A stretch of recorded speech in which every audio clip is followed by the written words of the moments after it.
Looks like some investigative journalism went into this leetcode problem. There is a forest with an unknown number of rabbits. We asked in rabbits, how many rabbits have the same color as you? And collected the answers in an integer array answers, where answers I is the answer of the ith rabbit.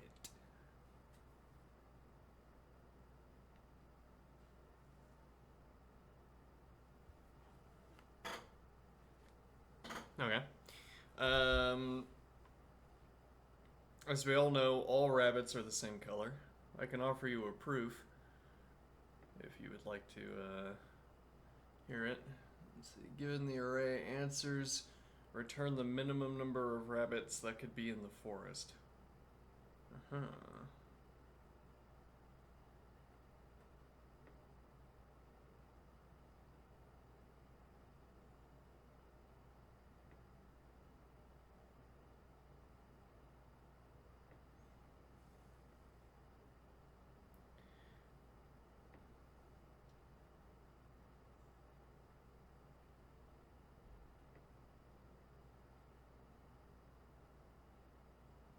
Yes, this is distinct numbers, seemingly. If I get the same number back, then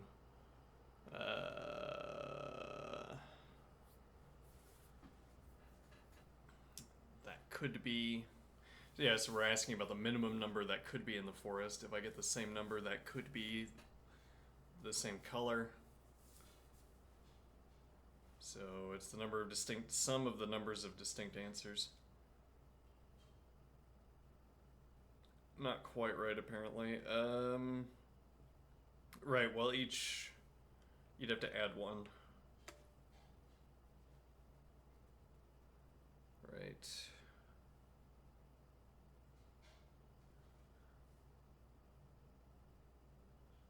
Because each one, you need to add one for each distinct number.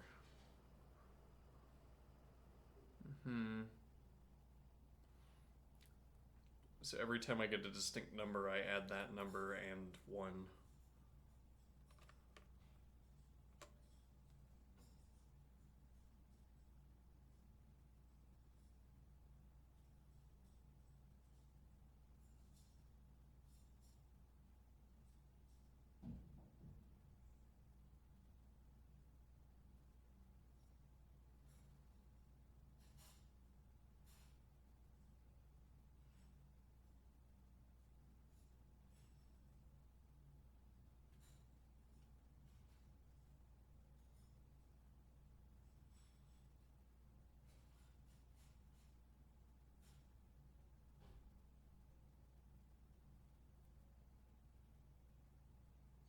That doesn't quite work either, because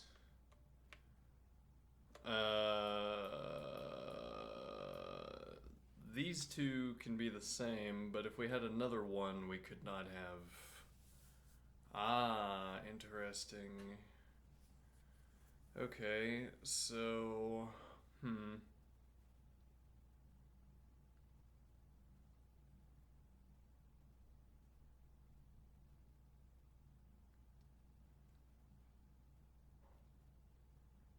yeah, that complicates matters a little bit.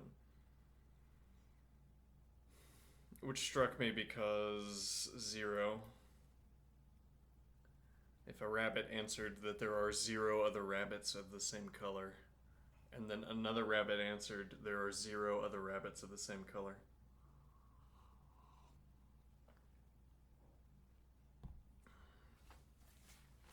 They can't be the same color even though they have the same number.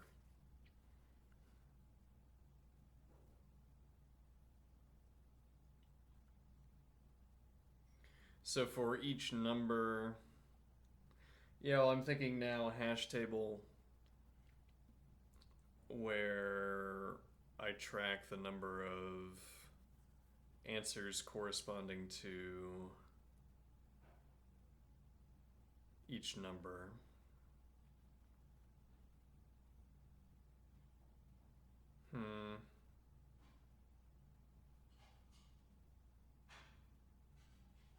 And then I guess I reset to avoid doing something like modulo division.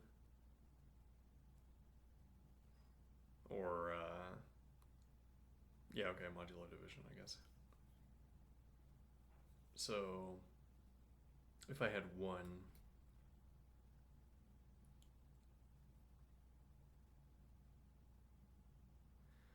we could also index to 0, right?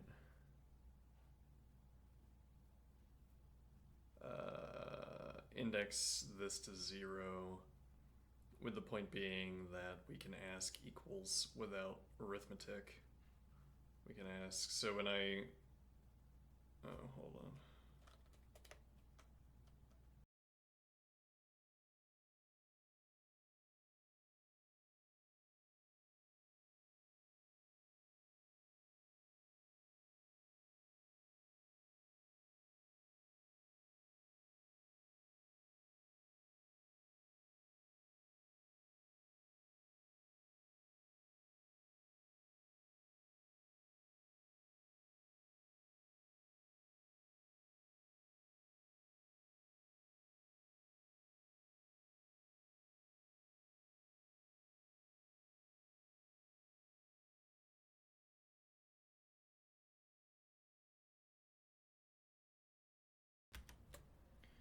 Alright, so yeah, we index to 0, and the point is that, well, suppose we get 1.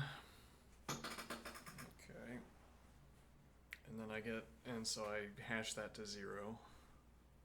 That's our count. And then I get another 1. Each time I can be asking equals the count number.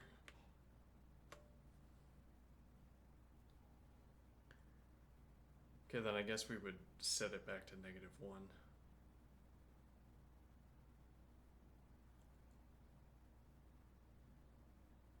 Okay, we'll figure out something with that, but it is that we get to avoid arithmetic. Like a small child, I like to avoid arithmetic as much as possible. Alright.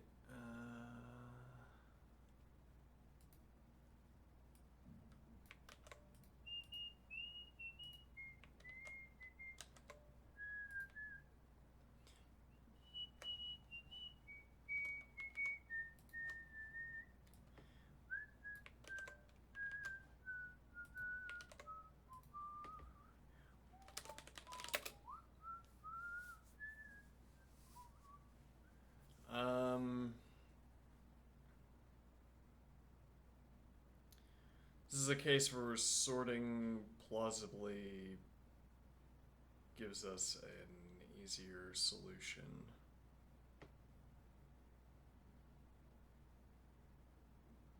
Sorting, and then we don't have to run a hash table. I guess we can do both ways and see which is faster. Alright, so let's make that note. 2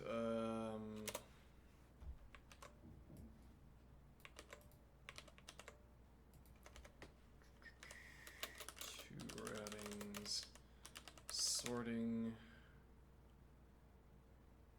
without hash table, non-sorting with hash table. Okay. So define num rabbits answers. Make hash.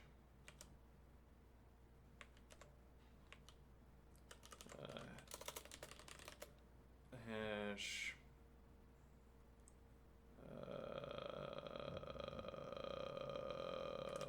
Answer.count.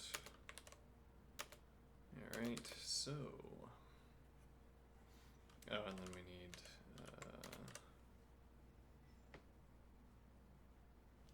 accumulator integer for count.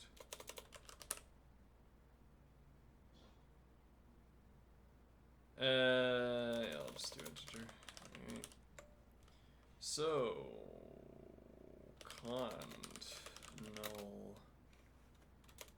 Separate that out. If null answers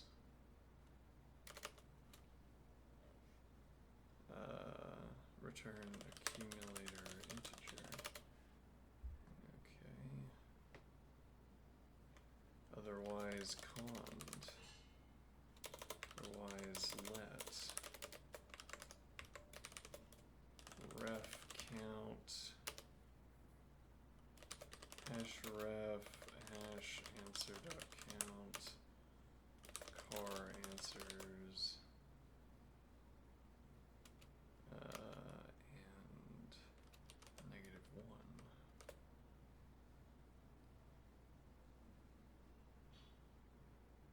Okay, we might not want that let definition, but cond equals ref count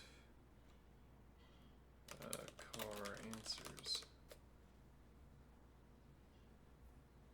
Okay.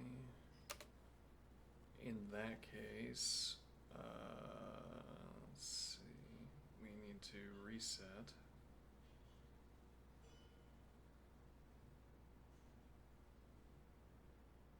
Okay, but also we don't add to the accumulator.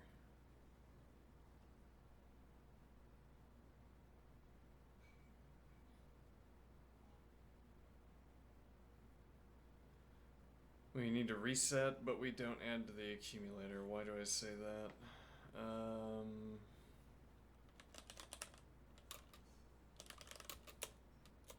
Reset ref count, don't add to accumulator. Yeah, that's merely describing what the follow-up is, yeah.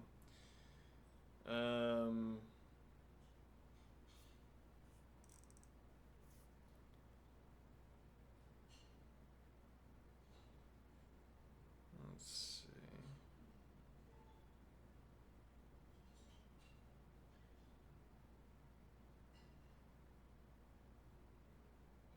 Equals ref count car answers, right? So we're saying that we have incremented ref count. Maybe I could do a little doodle here.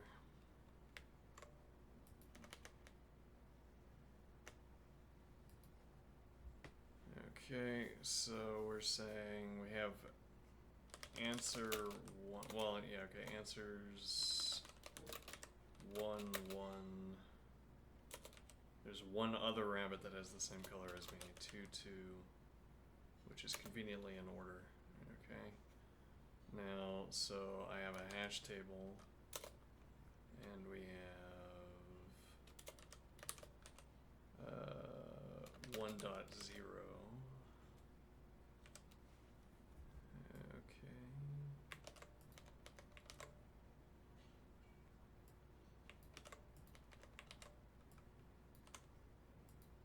And then we have 1.1.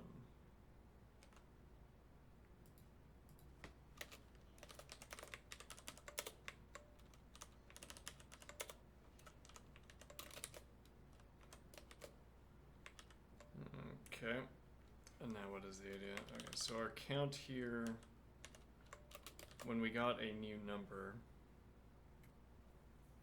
we increase the count from 0 to 2.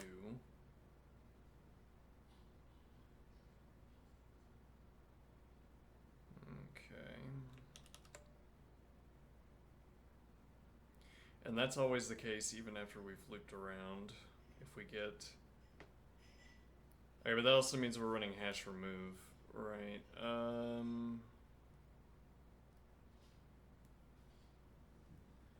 Right, because if we had... we could set it back to -1 as a form of reset, but then we have to ask...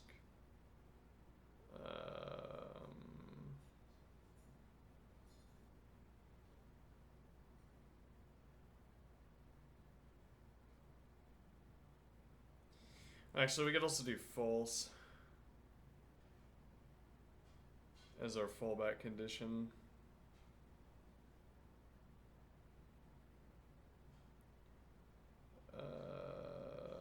Okay, Okay, and now what is the point? So if there is none, then we effectively have our own fallback. Well, so the point would be that we're instead of resetting to -1, we would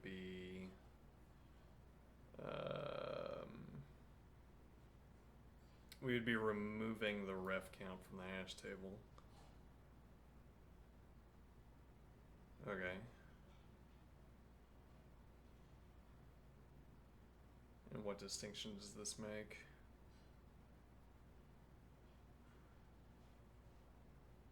Then we would get back false again, and instead of asking immediately equals ref count, we'd be asking ref count first.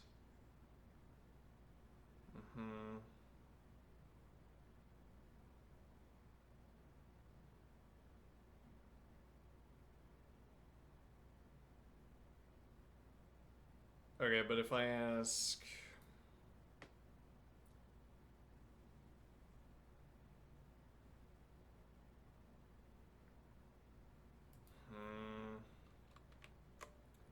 I'm not sure. Let's get...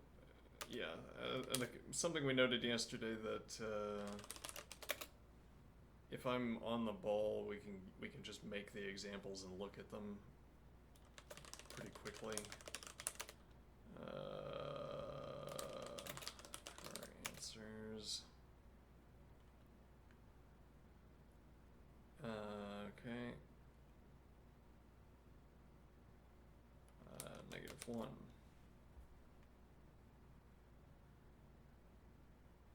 Okay, and it's not on the rollover that we want to add back to the accumulator. No, it would be on the third instance of 1 that we would want to add.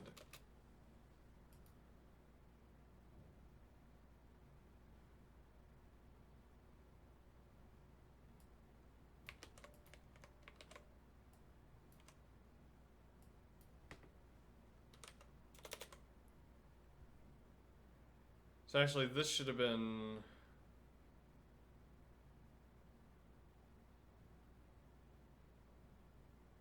Yeah, well, this is a plus-minus problem. I mean, this would be 0.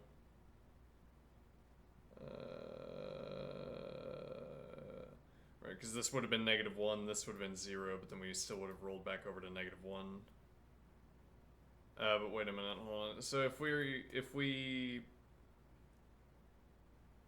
wouldn't actually get equals ref count car answers then in that case, because if we're starting at -1, we would get 1 sample and go to 0. We would get our second sample and go back to -1. With 2, we'd start at -1, go to 0. Second sample, we'd go to 1. And with the third sample, we'd go back to -1. Okay. Now if we instead start at 0...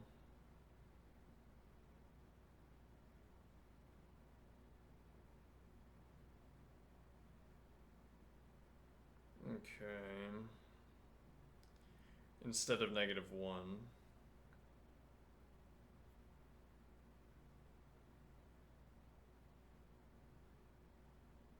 Right. I think that makes more sense.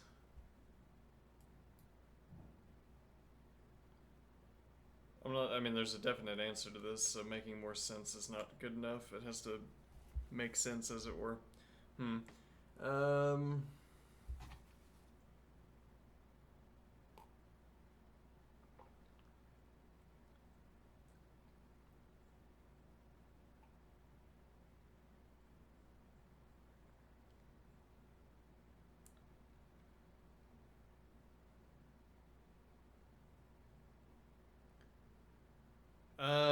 Let me see here. Why are we struggling with this? Let's see. Equals ref count car answers.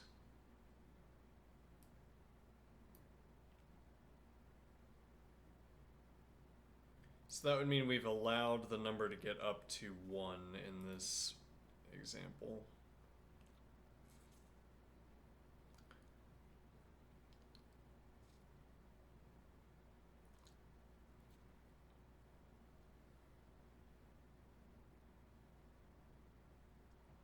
Well, so if it started at 0 and then we increment to 1, and then the second is at the same value. Okay, so that should solve the plus minus problem. It starts at 0. We add 1. And then the next time we come back, okay? So if equals, then this goes back to 0. And we don't add.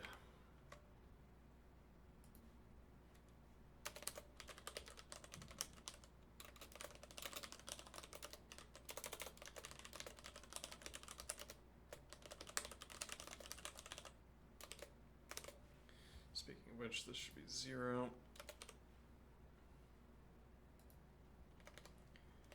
Alright,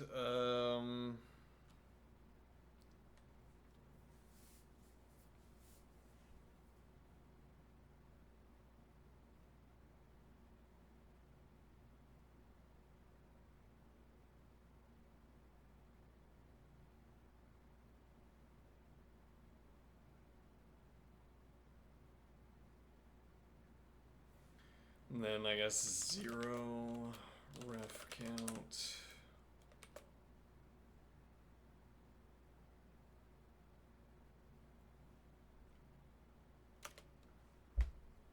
Okay.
Hmm. Column balancing. Hmm.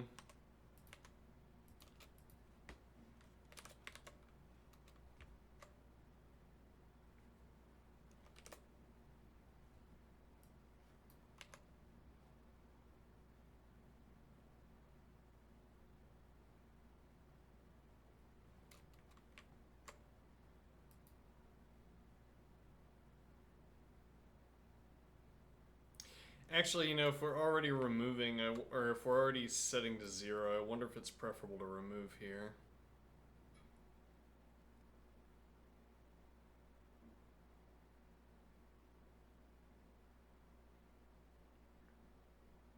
Hmm.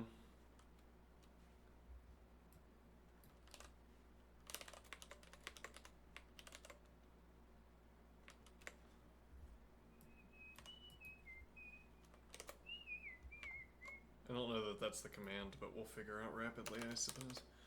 Alright, now else. Hash set hash answer dot count car answers. Add 1 ref count. And then rabbit CDR answers. Hash answer dot count and accumulator remains unchanged.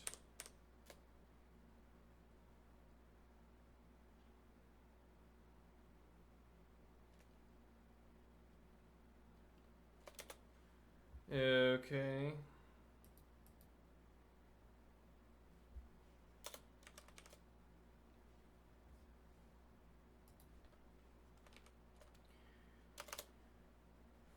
$1,000 test cases, time limit exceeded. Oh no. Let's see.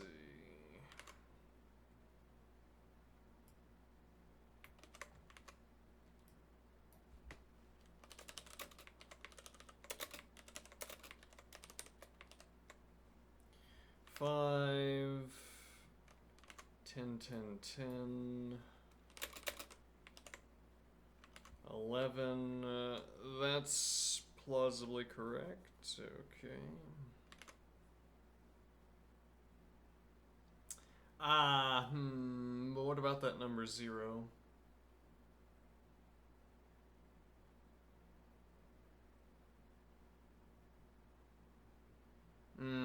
That troublesome 0 answer.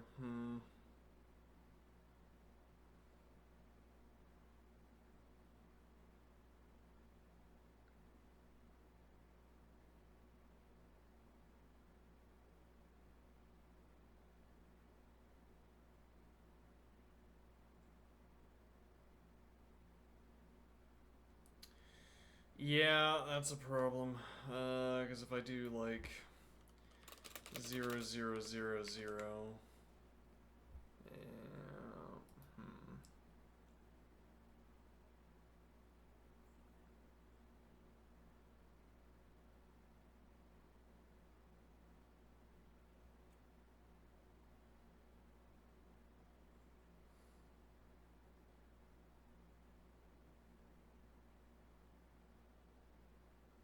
If only we had posed a slightly different question.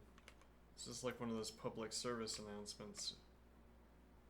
If only we had posed a slightly different question.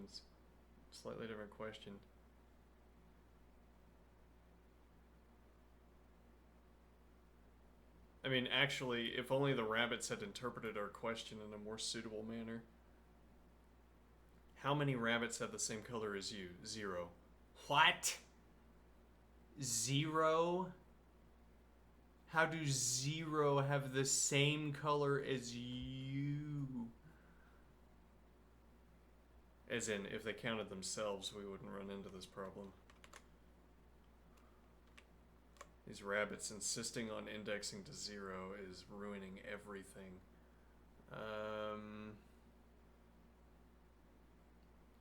Alright, so how do we work around... we might have to throw in a bunch of erroneous arithmetic, unfortunately.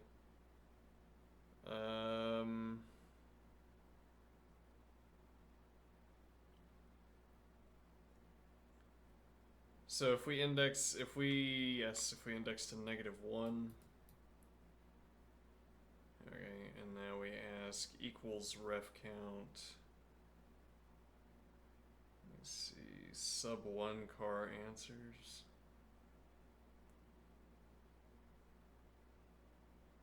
No, actually that'll break. For that matter, why didn't this break? Equals ref count car answers. So if I ref count 0 and then we hash remove, well, actually all that tells me is that I can hash remove an element that is not in a hash. Define a make hash set a 1 2. No, rather, we can just immediately do hash remove a 0. Not a problem. Okay. Alright, so we can remove... You can run hash remove even if the element is not an element of the hash, which is interesting. Wonder if that's ever useful. Alright, so we're gonna have to make this 2 to 3 times as expensive of a function, if I were to guess, to handle this. Let me see here.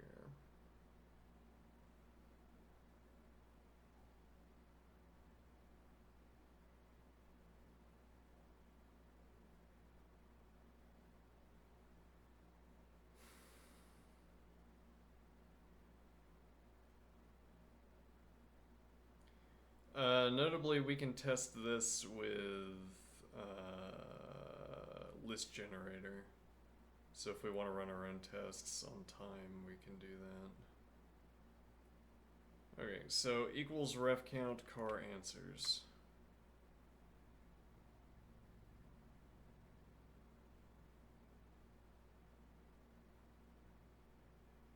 Okay, so instead we say false.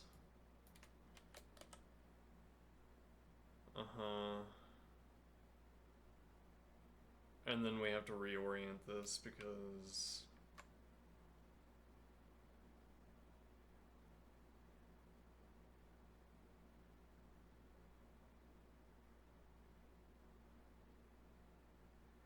Yeah, well now we have to do effectively not ref count.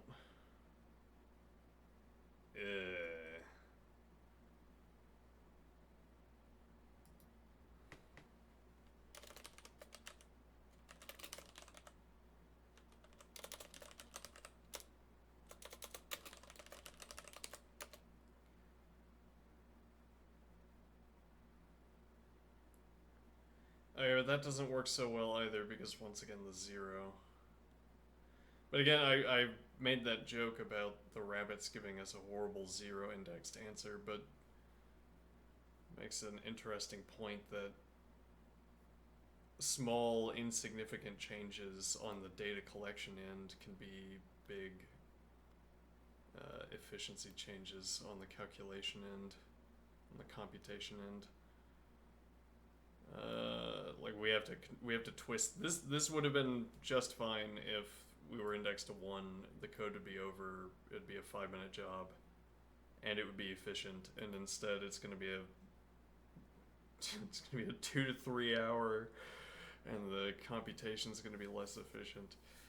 All right, so not ref count. We have to begin with a negation, which is always a bad sign. Something is going wrong.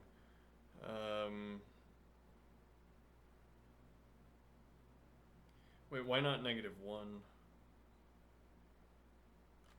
Okay, let's try that.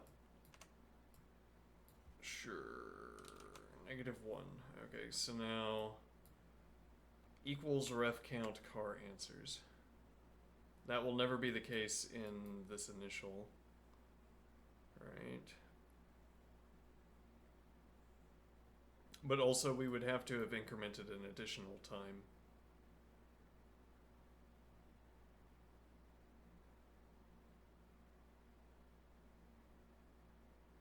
Okay, what does that mean? So we're starting at -1.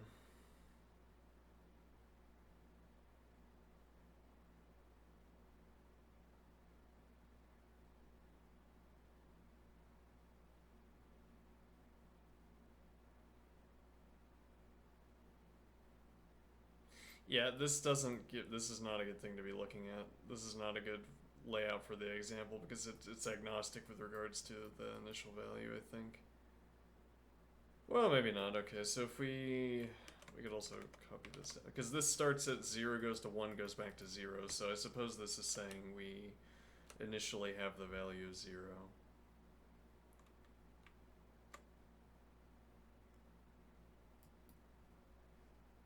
Well, no, we wouldn't initially have any value. Maybe that's what we want to illustrate here. Okay, and then we take the step to having a value.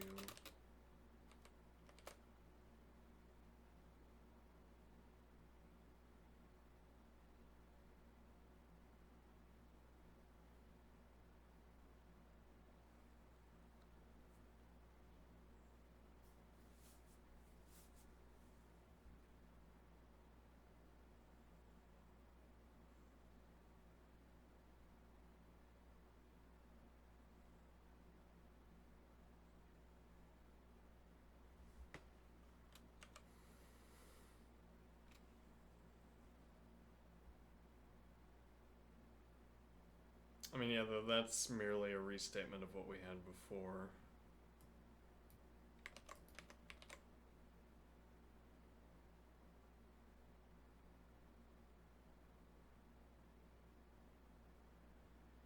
But okay, so we encounter the second 1. We increment to 1 and we leave it there, and the idea is that when we get ref count equals, that's when we reset, right? Okay. Equals ref count car answers.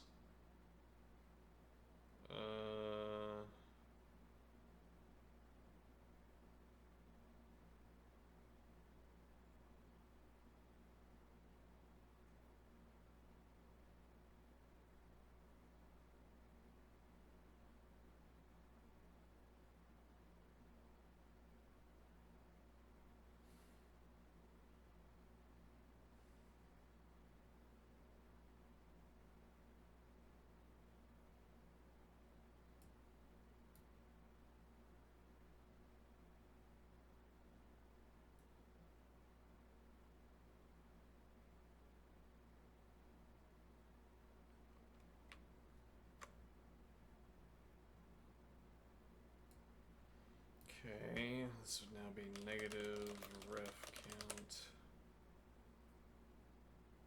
count. So we could do... No, we can't do positive. Yeah, non-negative.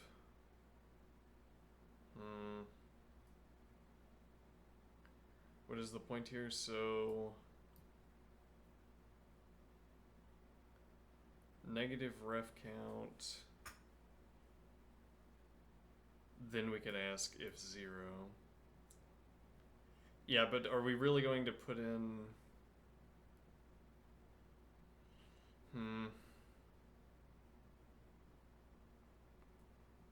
Do we really have to put in an entire additional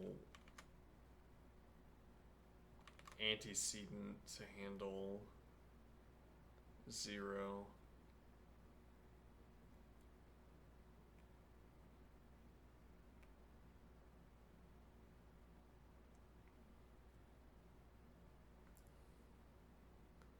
I mean, what we could do is filter the list up front of all its zeros to give ourselves a better procedure. But again, we can test all these different routings, but hold on, so we have... Oh, camera on my own, by the way, okay.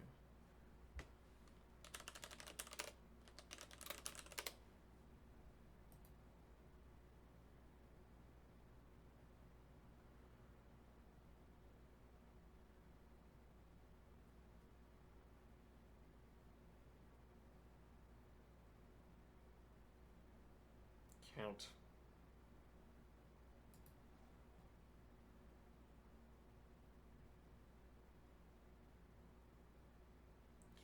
So we could count zeros.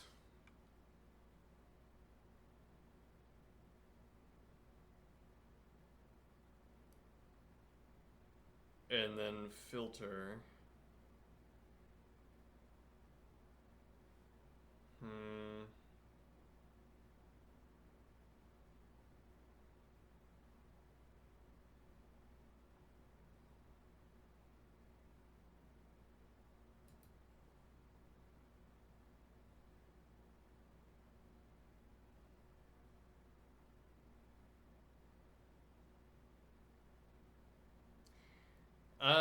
You know, what I don't like about this is that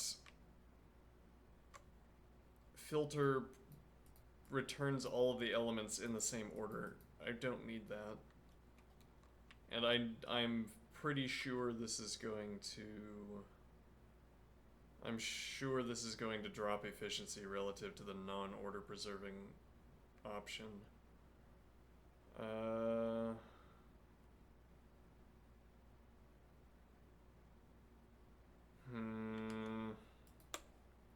Well, we could test that theory if nothing else.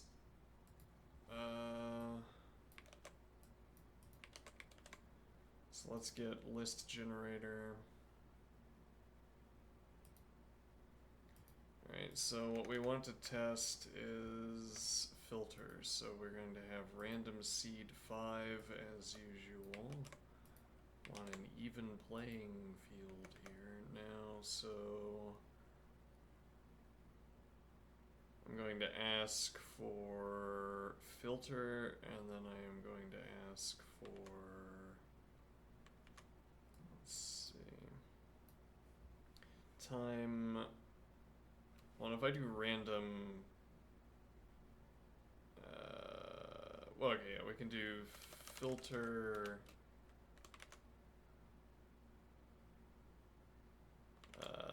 even a. Okay, and now I will define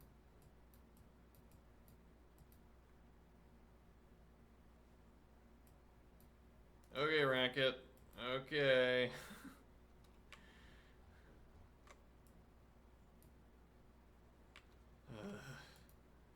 Alright, now, so I will filter. Oops. I will do a manual filter. Define manual filter function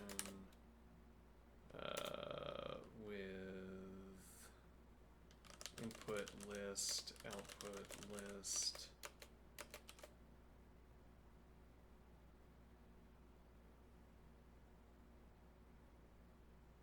Wait, can I fold left? Would that be the idea? Actually, fold left. Nah, it doesn't work, right? Because you'd have, you'd end up filling your list with voids.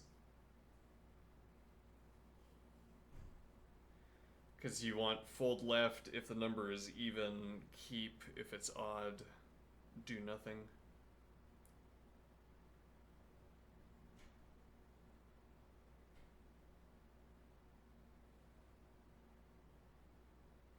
Which isn't a problem for a specified function, but is a problem for fold left.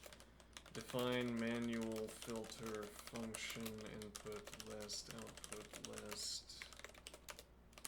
If even car input list, then filter keeps, right? Yeah. Then main. Oh, hold on. Yeah, we don't have a doped list. Ah, that's horrible. Oh man, not having doped lists is horrible. But actually, we haven't. Yeah, we could do a speed test for that as well.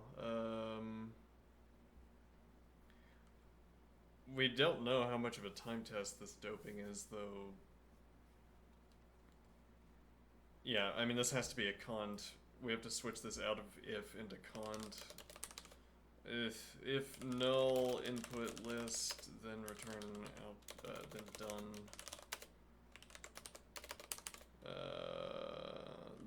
Okay, yeah, fine. We'll keep it consistent.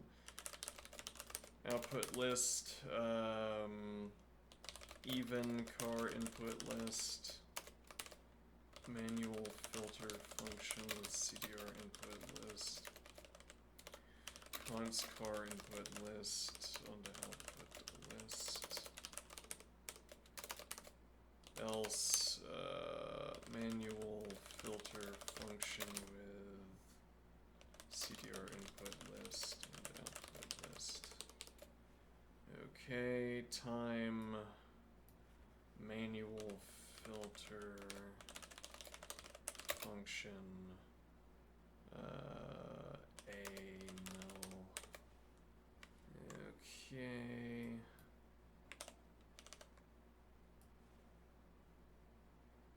This is 0.6. Okay, that's our manual filter. What about this filter? 0.1. Horrible. Horrible, horrible, horrible. Oh, this is 100,000, not a million. Let's ramp up the value a little bit here.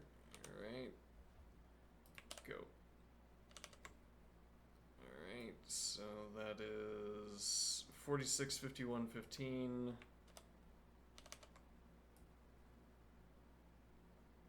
Okay, roughly the same.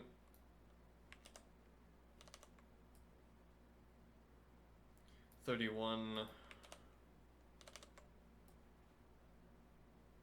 Maybe not roughly the same.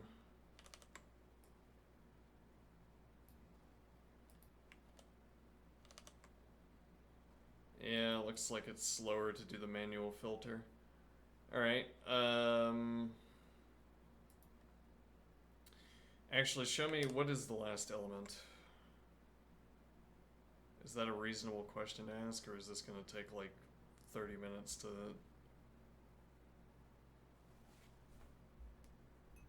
I mean, I could just dope it as kind of... Yeah, okay, I'll just dope it. Alright, so what do I mean here? I mean that we can put list 1. Alright, and now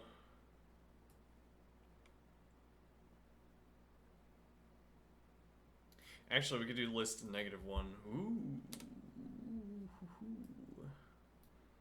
Alright, so now we delete this. It still has to be a cond, actually. Even car input list. Now we ask negative car input list, then output list, else. Alright, let's see if that's any faster. No, apparently.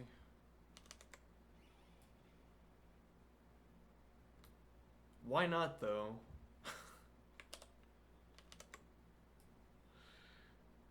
Why is it not any faster to remove an entire question?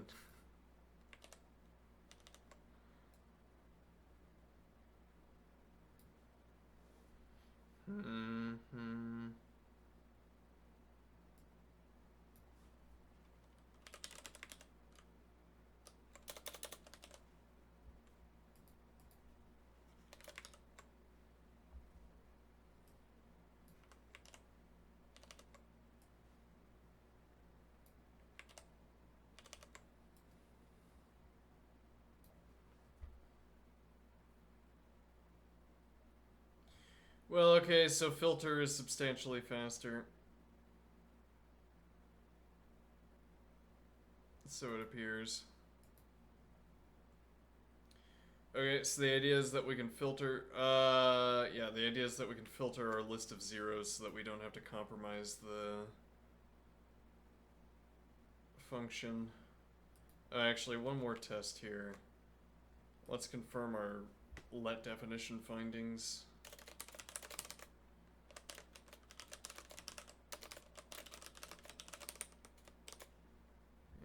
Okay.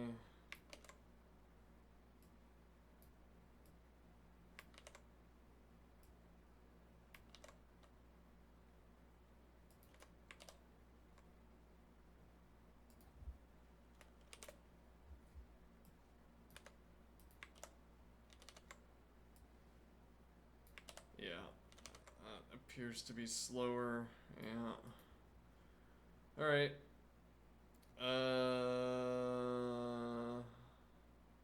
Though a case where you're also not using so many copies.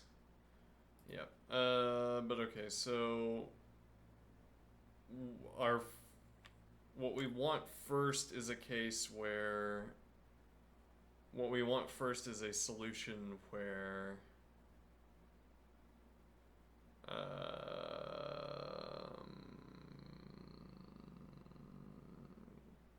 where we don't perform a filter.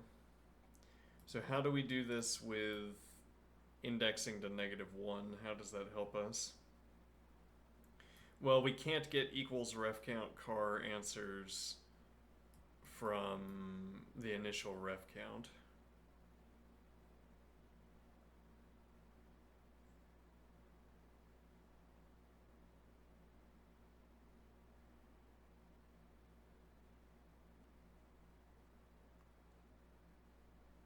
Okay.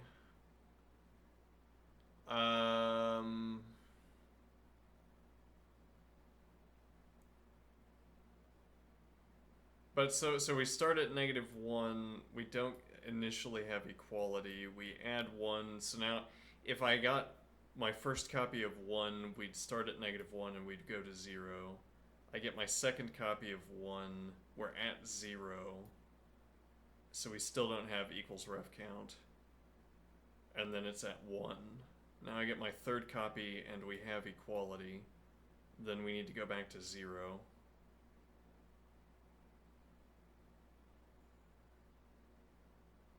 And not back to -1. But also we can't use hash remove. Hash set hash answer.count 0 rather car answers 0.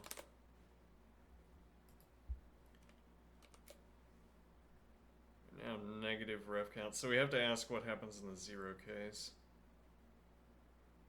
For answers specifically.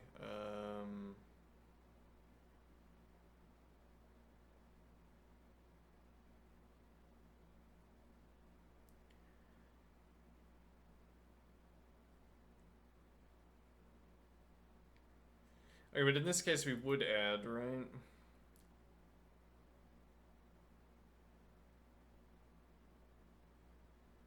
What do I mean? So...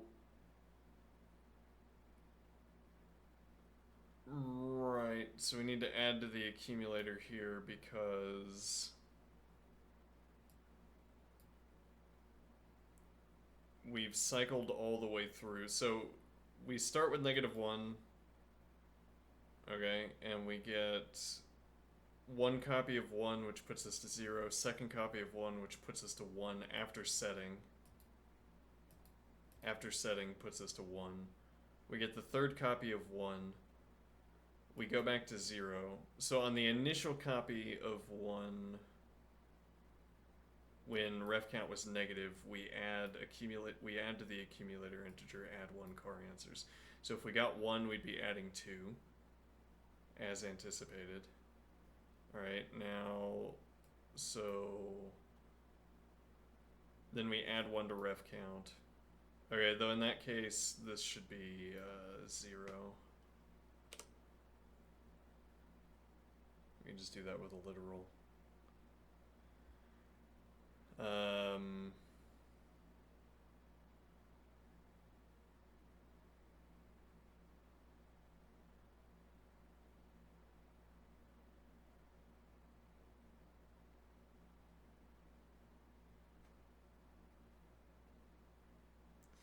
Yeah, it might be a little bit less finicky if we did false instead of negative. But okay, so we get our first copy of 1, we set to 0. Second copy of 1, we set to 1. Third copy of 1, we trip this. Okay, and we loop back around to 0, and we should add...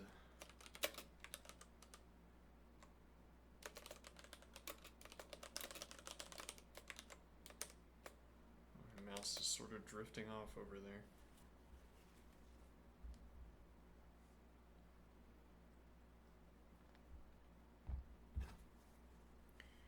Alright, now what?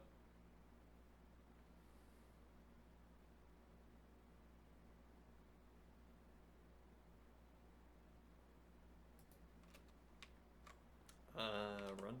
6. Is that what I expected? Yes. And does it still return the correct answers? 1, 1, 2, and 10, 10, 10.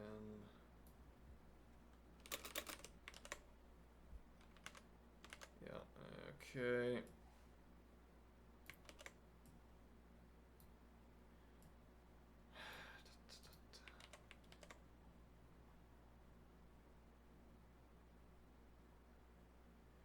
Okay, if I instead set this to false, and we make the first cond not ref count,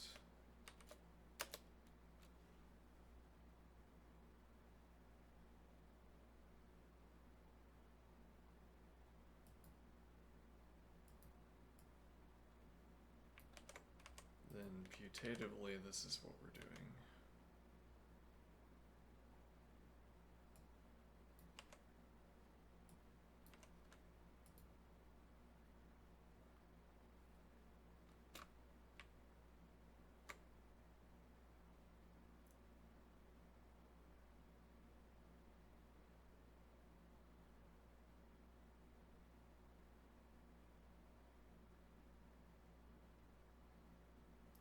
So these do exactly the same things. Interesting. So how do we distinguish the case where we have nothing or we have equality from the intermediate case?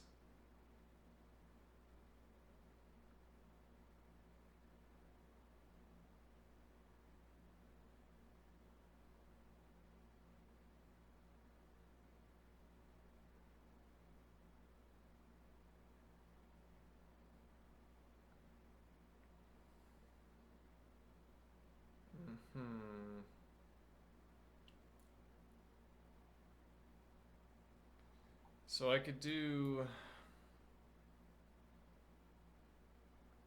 default value of ref count.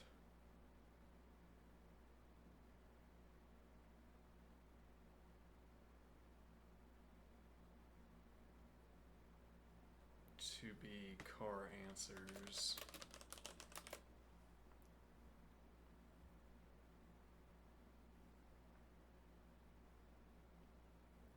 I feel like there's a better way to, well, there might not be, but let's see. Fallback car answers.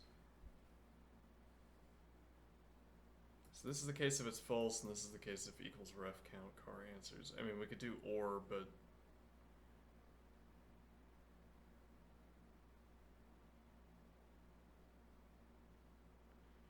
yeah, if we have false, we can't ask equality questions because we'll get errored. We could ask equal, but then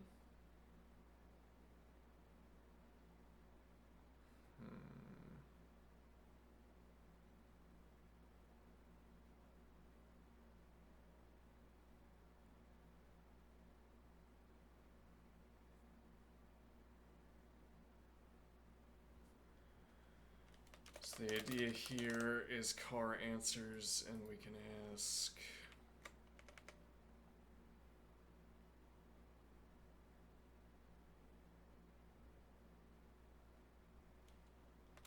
less than ref count car answers.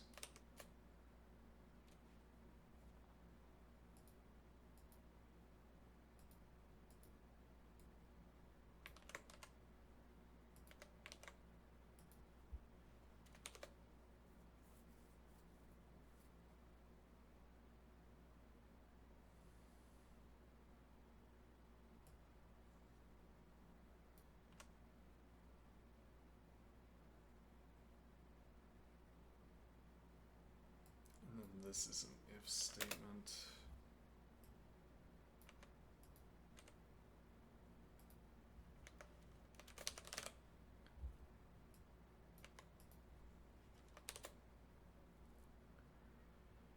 And then we don't need these antecedents. We don't need this at all. And this is begin. Okay.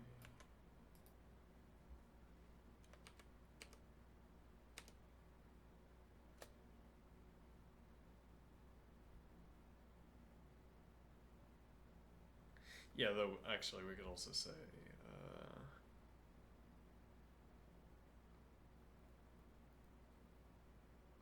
we could also say equals, yeah. If it's cheaper to ask less than, then that's what we should do. There's also no sort of intuitive benefit. I don't think it's any more intuitive to have equals rather than less than.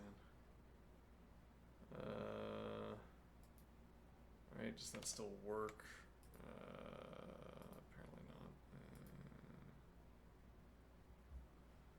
Oops.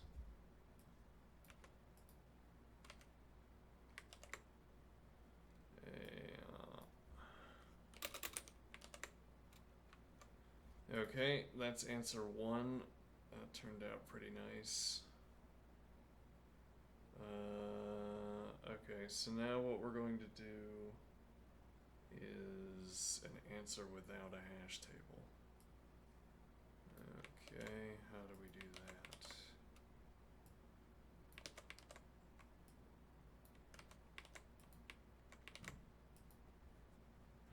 Okay.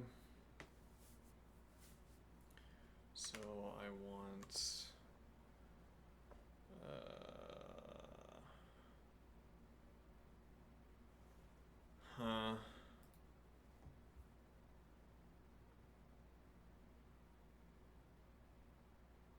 so our length tests we could extend a little bit here. What do I mean?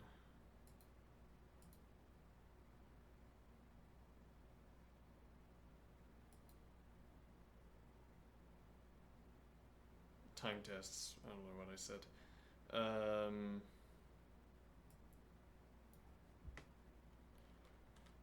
So it's not just manual filter, we're also asking about the number of a given number. So we want a counter. Right, and then the question is it faster to... Let's see. Is it faster to run count and then filter? Or is it faster to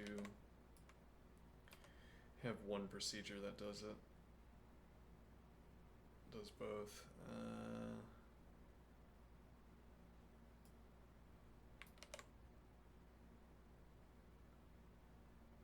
Okay, we want to keep the even numbers and we want to count the number of fives. Okay.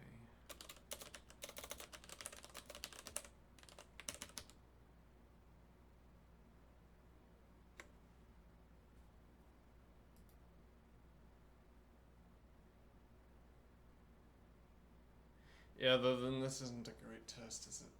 What do I mean?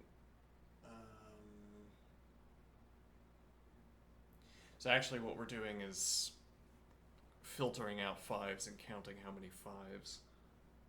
So it's the same question. I see. Okay, so instead, this will be an if statement. No, actually, cond null input list, then counter. This also gives us an excuse not to return the whole list. Null input list counter equals car input list 5, then manual filter function input list, add one counter and output list, else manual filter function with CDR input. Oops. Hold on. Nope.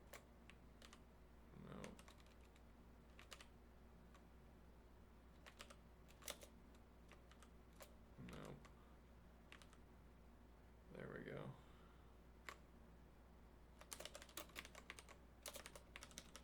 I need to... Yeah, I mean, I criticize the Emacs key bindings, but then I don't use my own key bindings, so... let's see... CDR input list... counter, and const car input list onto output list. Alright.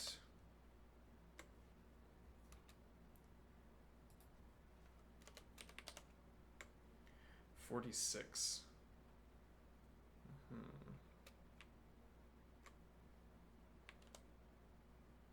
62, 46.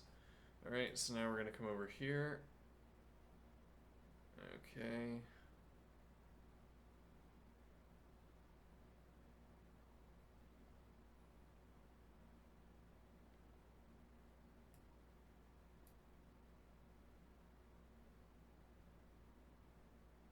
Actually, how do we... Well, so we set up a function...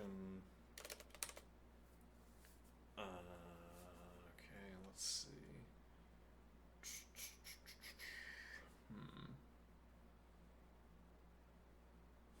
Yeah, okay, so... Filter, define... Filter count function input list...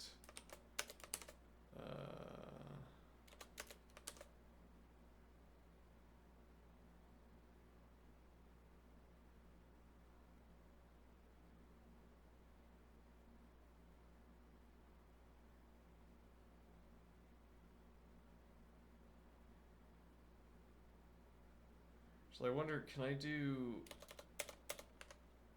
What happens if I say set A to...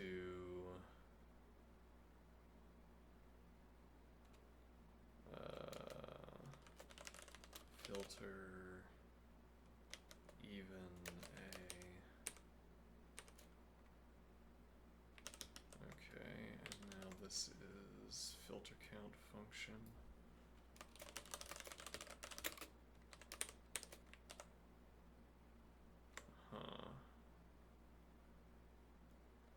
takes less time. Interestingly.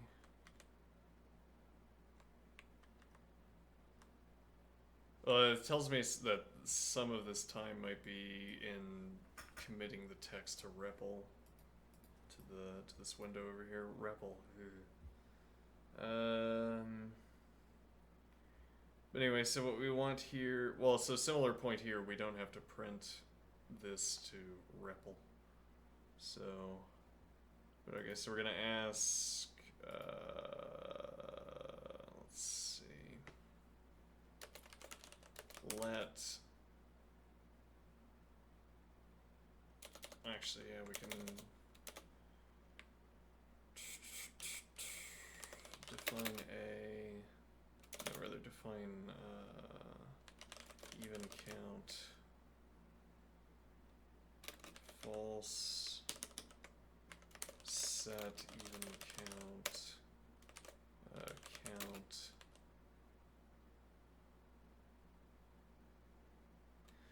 So we're filtering fives, right? Lambda x equals x5. Okay. That keeps. Oh, not equals.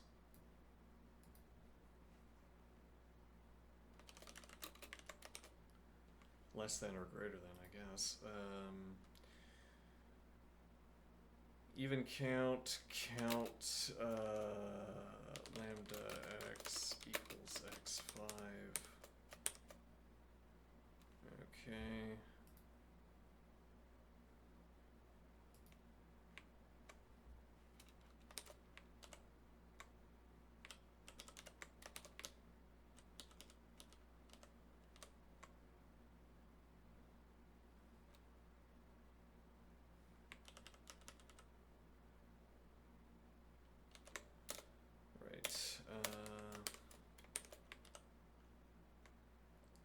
Intriguing. So now we are counting the fives and then we are filtering them. Okay, and this gives us 46, 55, 78, 46, 56. Okay, and over here, if we run our manual function,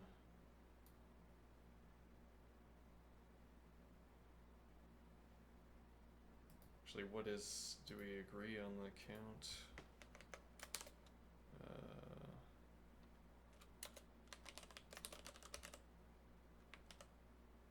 Yeah. Alright, so this is 55 now this time. 55, 46, 46, 47. Okay.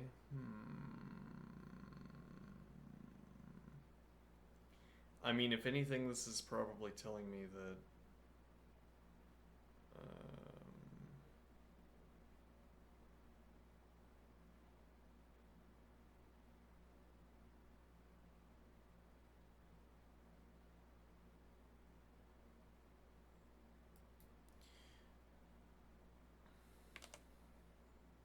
wow, no, that's pretty substantial.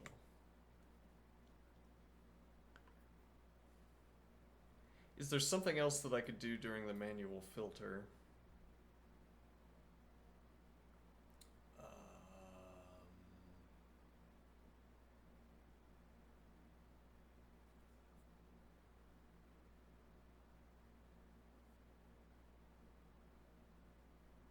Well, we could, yeah,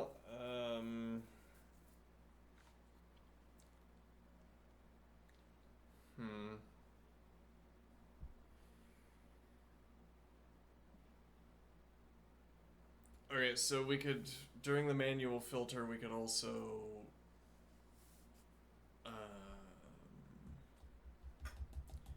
run hashes, or run our hash table, and only keep distinct elements. And then the point is, at the end we have a list of distinct elements, and then we would run arithmetic on, it would run like a mod operation.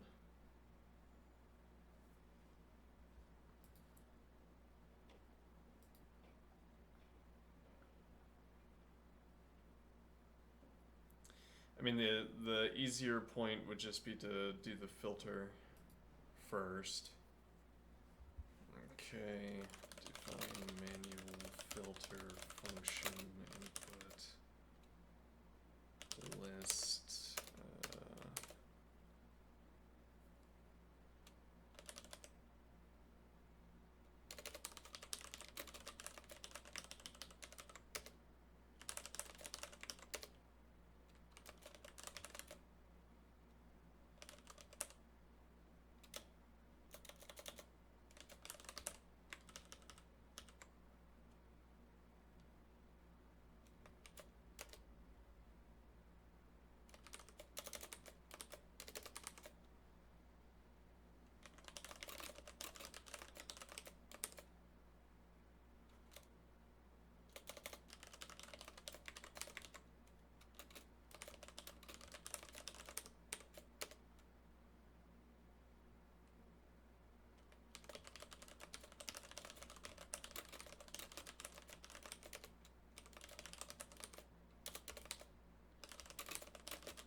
Okay.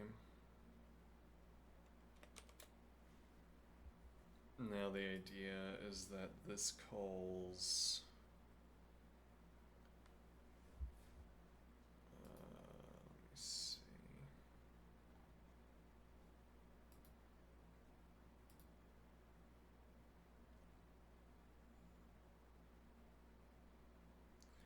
Alright, so I kind of overwrote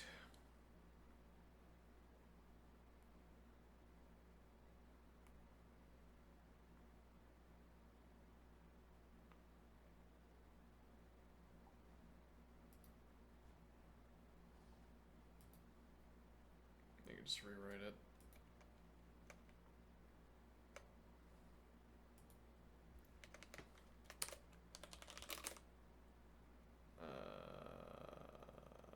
List cycle function.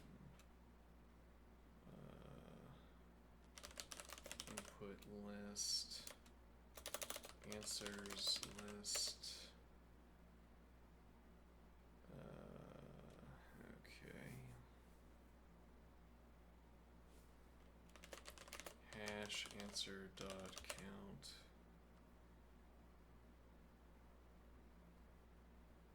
And accumulator integer. Okay, so this is going to be a call to list cycle function with output list, make hash, and 0 count.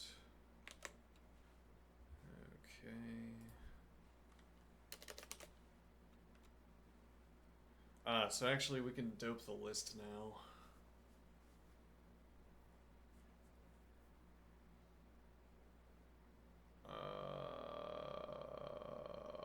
Right. Okay, we could dope it with -1.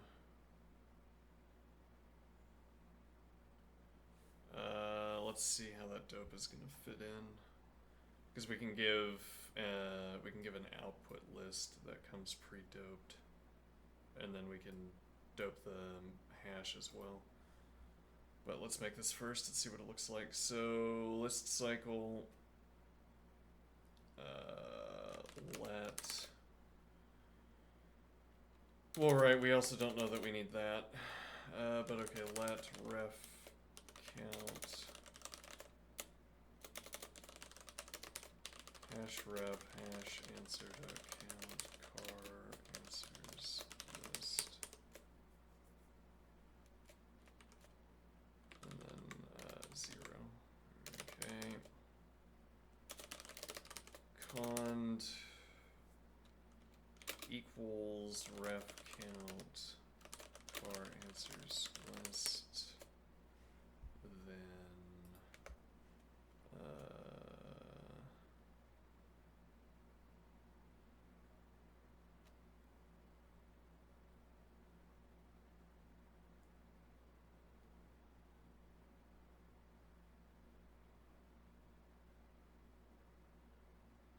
Right, can't I do simply an if here? If less than ref count car answers list.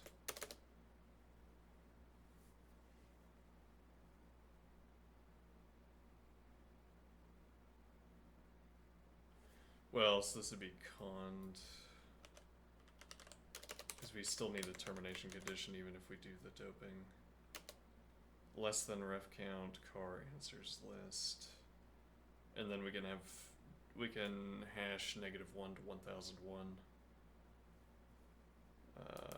Okay. So now this will be less than ref count car answers list. We call back list cycle function with CDR answers list. Yeah, sure. Hash answer.count and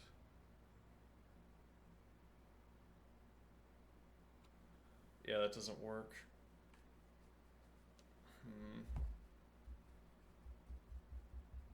Because specifically in the case where we get 0.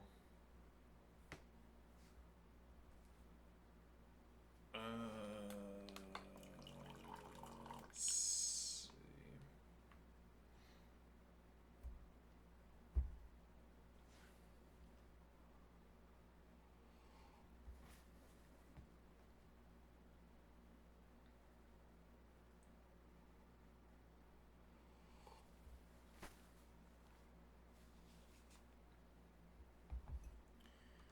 Okay, one moment.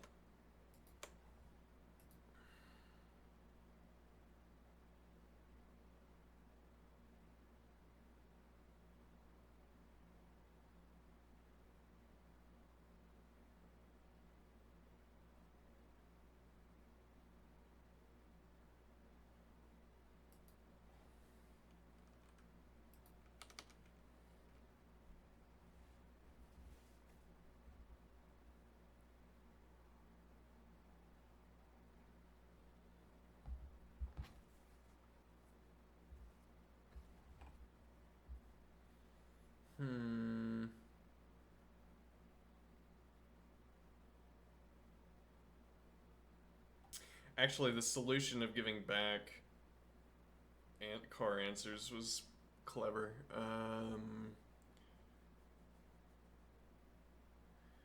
Why? I mean, we could use the same idea, right? But then at that point, why are we doing this filtration process?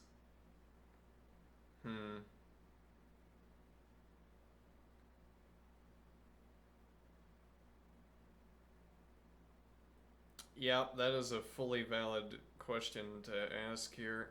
Because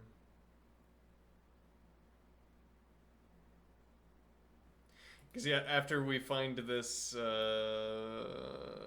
alternative fallback condition, there's not really any additional cost imposed on us by encountering 0 because it gets grouped under encountering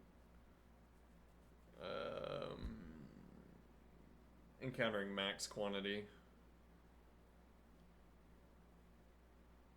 Okay, yeah, I believe it. I think.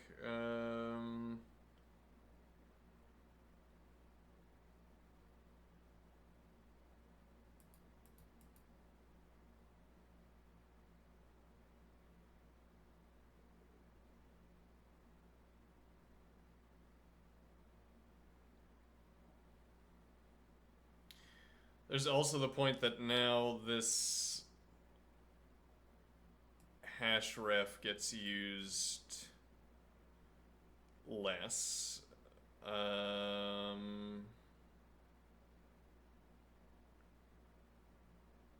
We don't use it at all down here.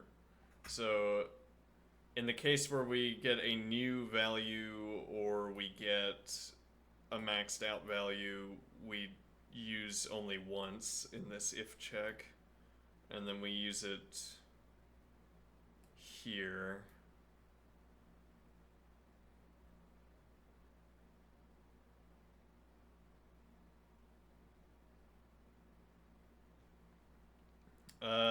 Yeah, I think I'll delete the let definition. There's also this point that we don't need the fallback in the second use case.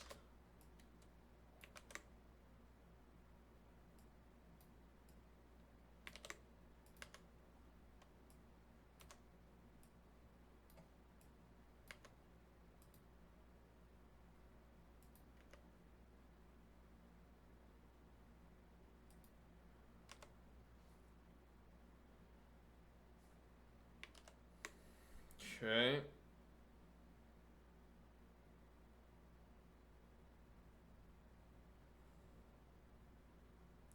Now this also puts the let definition to the test, because we have 3 uses of car answers before we're done posing the antecedent. 3 answers, 4 answers, 5 answers, car answers rather, and then it'd be 3, 4, 5. So each of these 2 prongs has 5 uses of car.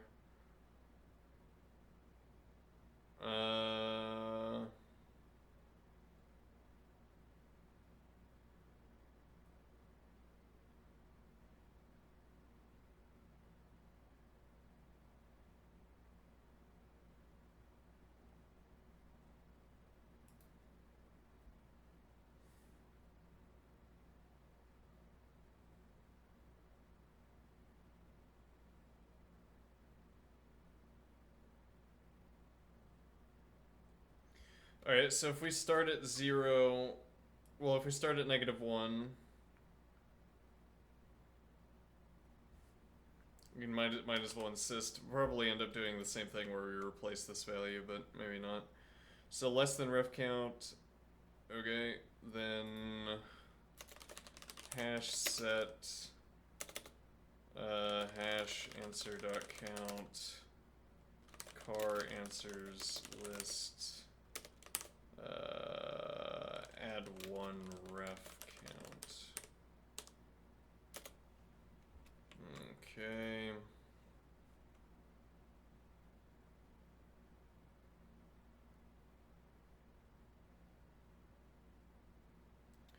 No, it doesn't work like that. Yeah.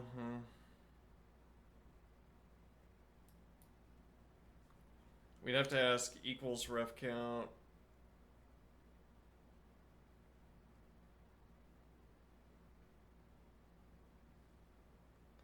I think we're just gonna trust that this process has been streamlined.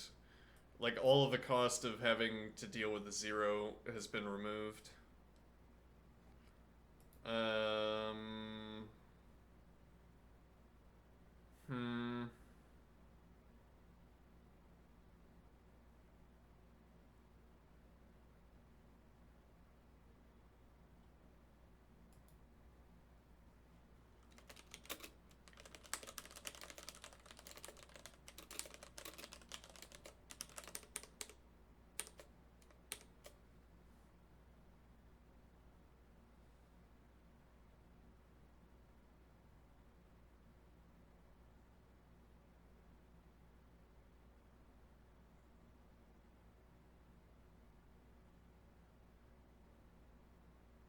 Yeah, because we end up wanting to make the same thing. Yeah, I'm gonna delete that. Or what problem is this? 781.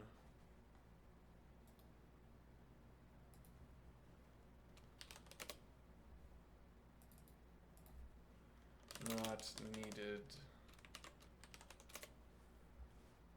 Okay. However, there is an alternative, an actual alternative.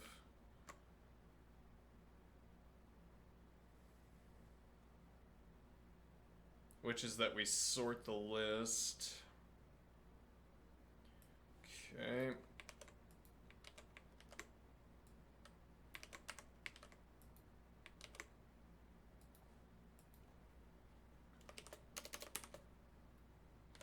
Define list cycle function.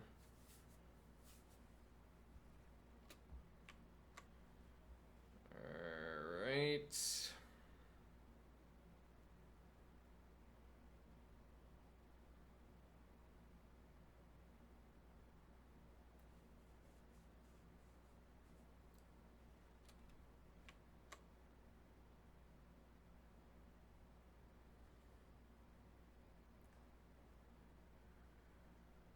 Alright, probably my legs are ready to go again, so before we start this next implementation, I will take a break.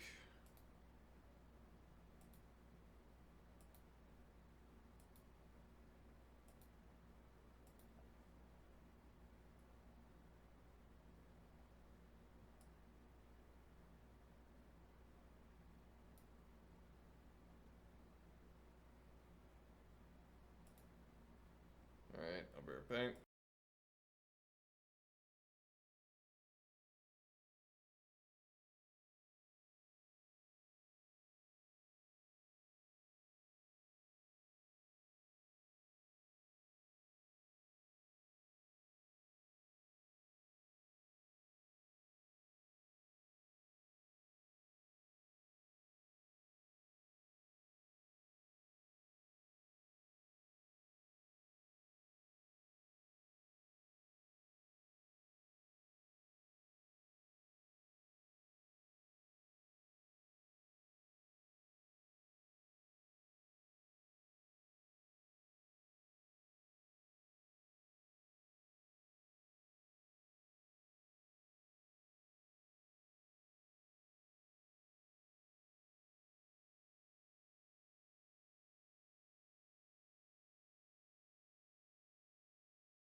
Okay.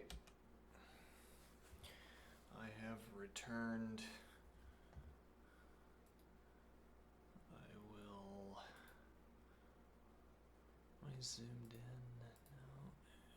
8, because the camera's just a little bit. Yeah, okay.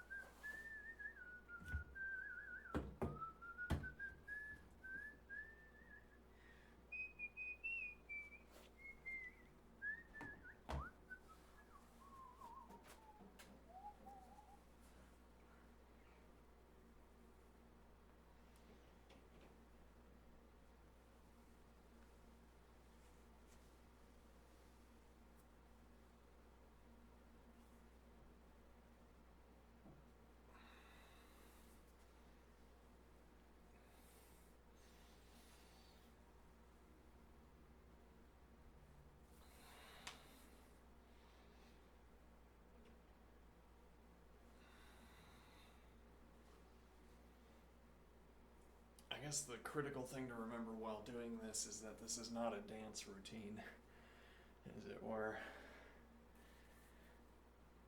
What do I mean? It's not a dance routine. Well, if I did like that. Is this a good dance? Is this a good choreography? Are you gonna pay people to dance like this on the stage? Nope. Probably not. It's not about finding something that looks good. It's about finding something that it's not about identifying motions that look good, it's about identifying motions that activate muscle groups. And that can look like anything.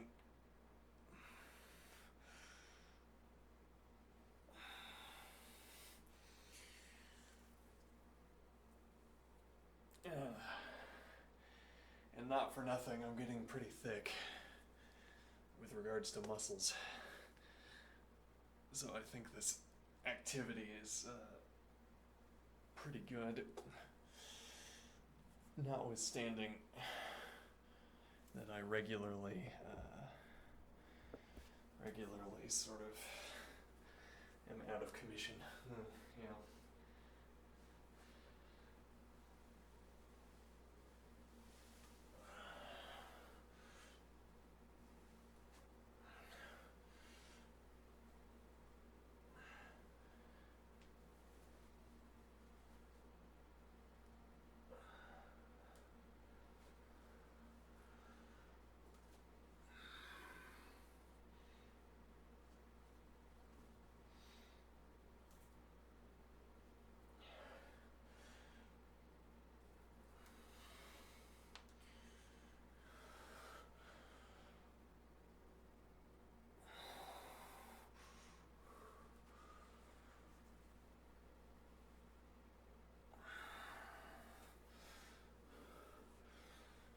Gets my heart pumping as well. It's not exactly cardio, but, well, what is cardio but an activity that makes your heart rate increase without being the result of adrenaline, I guess.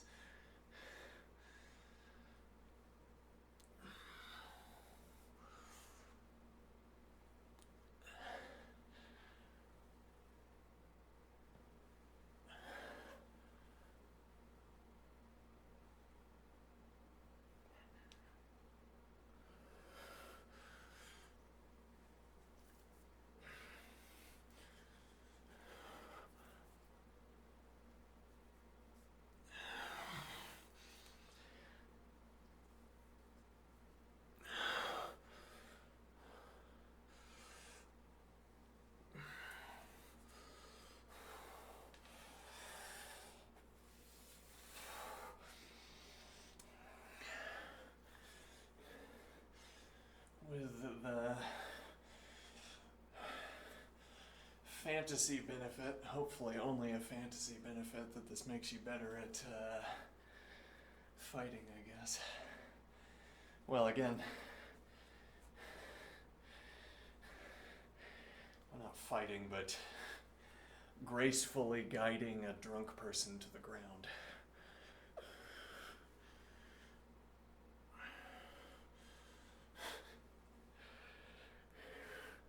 There's a drunk person who seems to have lost control of their limbs in my vicinity.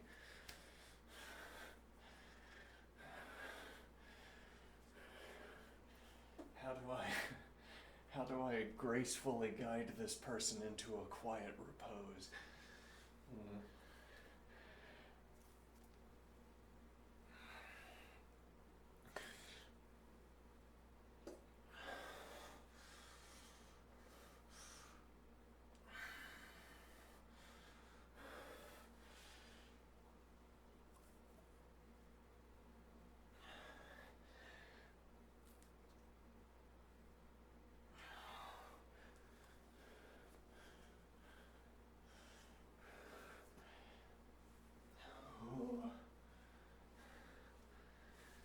Alright, well, don't want to overwork it. Though,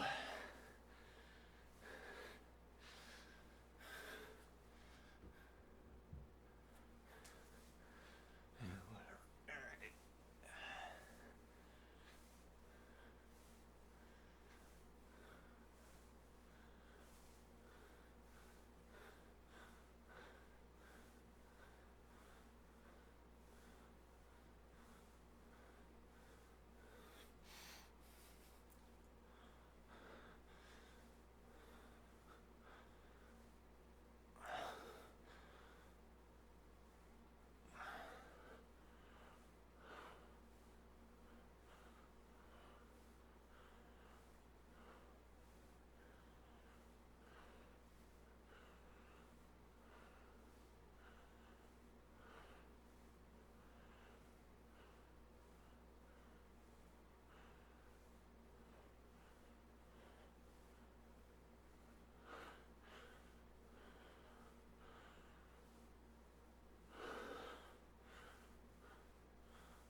the idea of picking up just a bar, but also kettlebell would work just as fine, just as well rather. Kettlebell would work just as well. Indeed.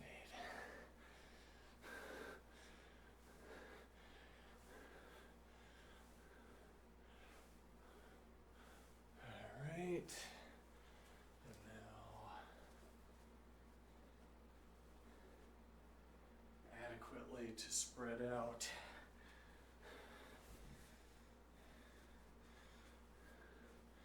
The exercise. I will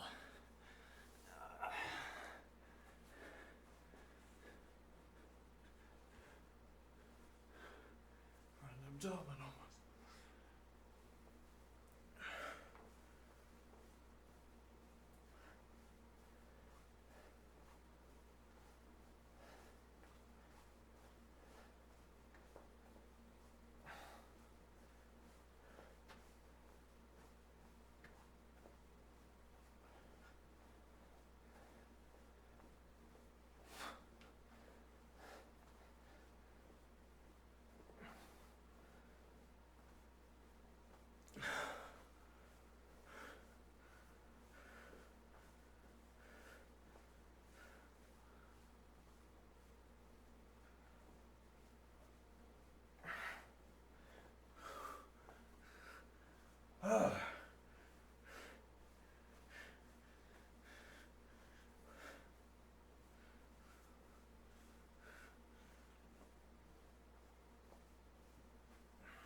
Let's go ahead and submit this one. If it turns out that this doesn't work, we want to know that quickly. Or rather, we want to know that before we move on.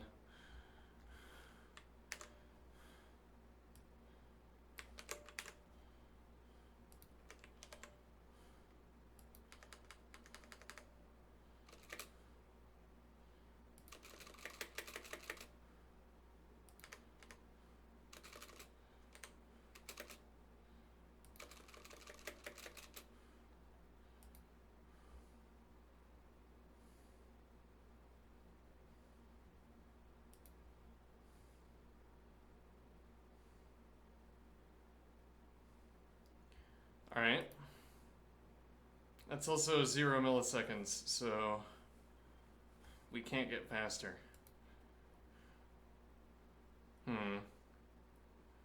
No, but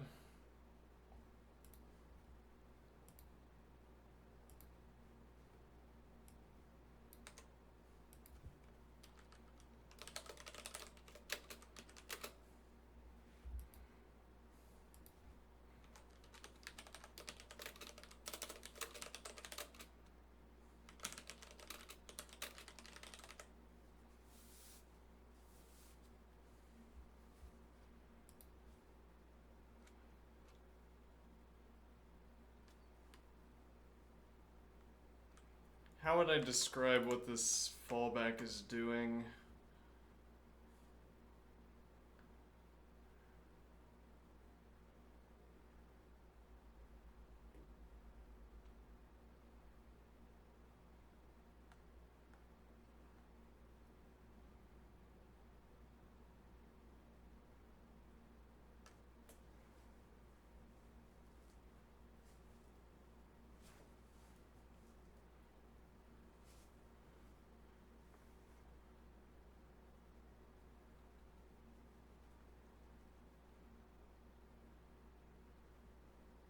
I have a hard time explaining what this is doing, why this is working.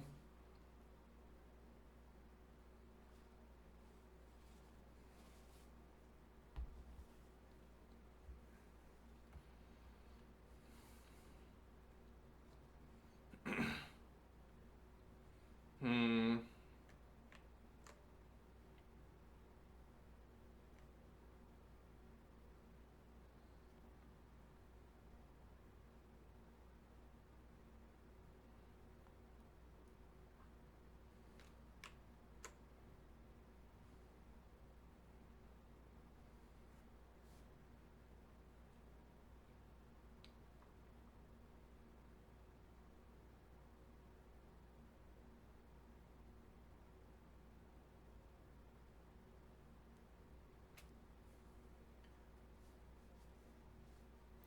Actually, we could have done. We could also have hashed the answer value. And then sub 1'd.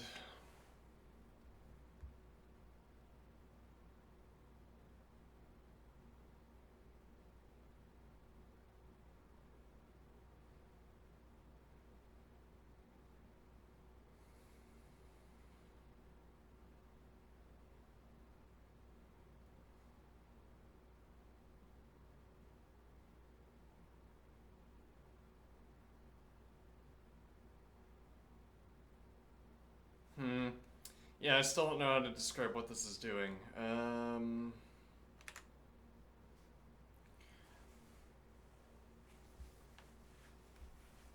I leave this as an exercise for the reader.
I think actually the better way of phrasing this is that it allows grouping new answer values with maxed answer values.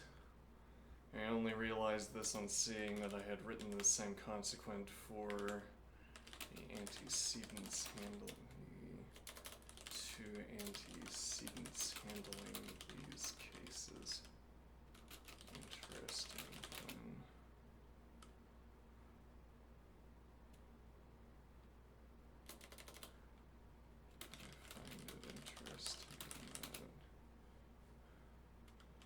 that such insight into a problem would fall out of reading the code rather than... I find it interesting that such insight into a problem would fall out of reading the code rather than the code falling out of insight into the problem.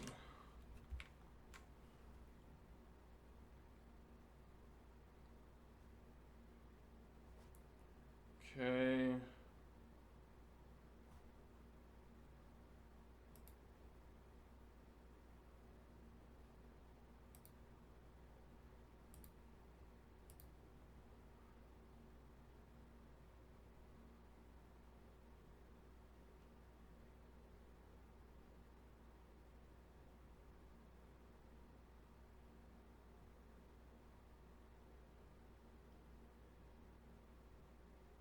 Big O of in log n. In log n? But why? Why?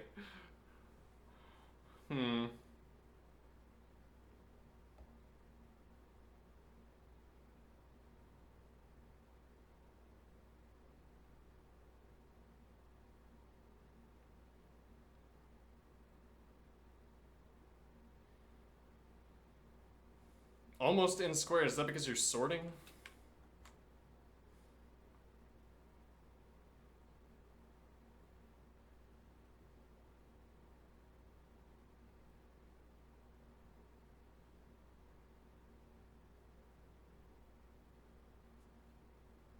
Yeah, that's what I was going to implement with Racket as well. Or rather, what I was going to implement next. But that's what's cranking up the time complexity, because the sorting operation is so expensive.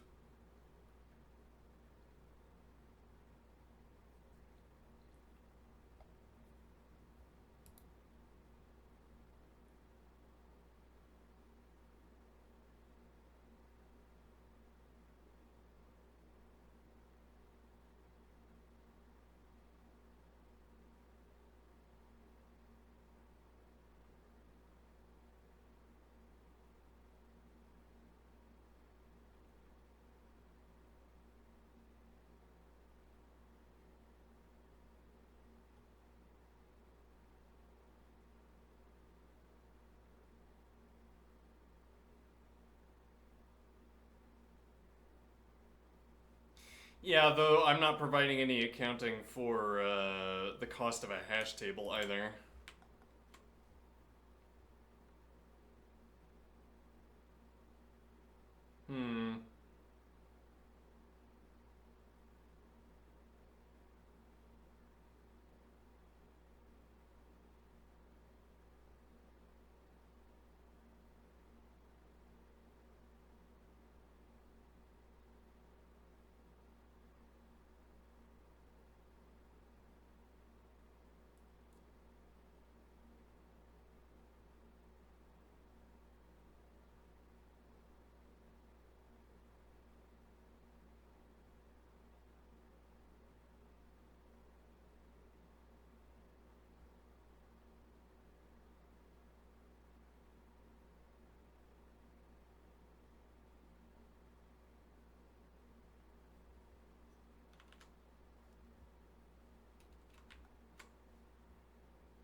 Let's look at this over here. I have a really hard time reading other people's answers, which is maybe something I need to work on. Accumulator list, okay.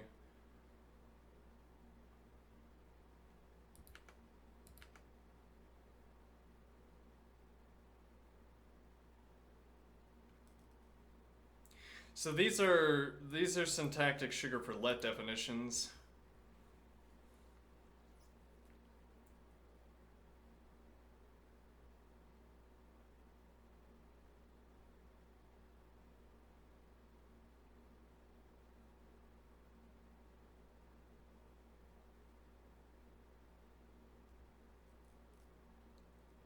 What a strange way. This is so strange to me. Like we're in the midst of a cond and we're setting up these definitions. But okay, it's define is, or let is syntactic sugar for define, so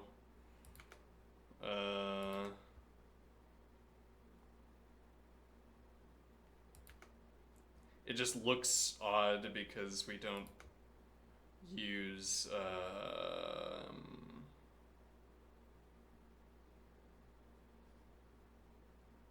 what is define values?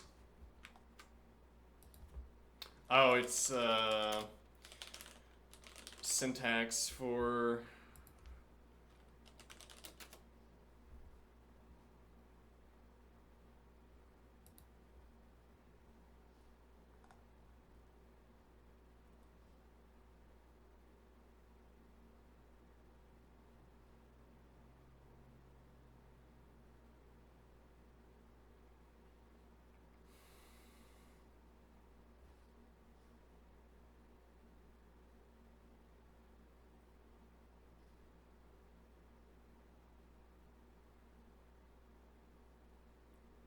it binds the results, the IDs in order if the number of results matches the number of IDs. So define values, and that's because we're running splitf at. So that's going to produce two. That should be in. Yeah.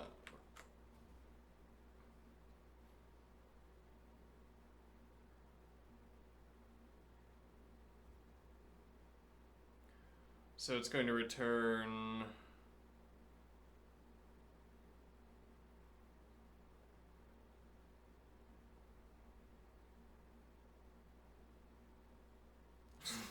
Also, I'd note here, this is a side observation. If you're going to use emojis, and I'm not going to be sick at it, it's a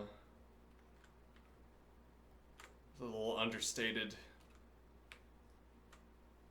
Not like an explosion and then a thinly veiled reference to an erection, and then water drops over and over again, and then more explosions, and then a drooling smiley face, and then it's also not used indicatively. It's like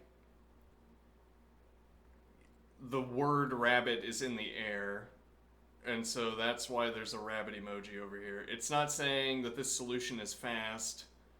I don't think this person's going to put a rabbit emoji in front of other, or rather, I don't think this person did put a rabbit emoji in front of other fast solutions. It's just, we're talking about rabbits. All right, here's a rabbit. Here's a little picture of a rabbit. Now, I'm still not going to use emojis, but anyway. Okay, so splitf add is going to produce two values, and hence we define values, which allows us to define more than one at a time. Okay. And then we're going to have definitions for the two splits. Splitf at does specifically take f and drop f. So you take f is going to take up to the point. Well, okay, we'll do drop f. Drops elements from the front of list as long as they satisfy predicate. So if I said even, we would we would continue dropping even elements up to the point where we encounter the first odd element.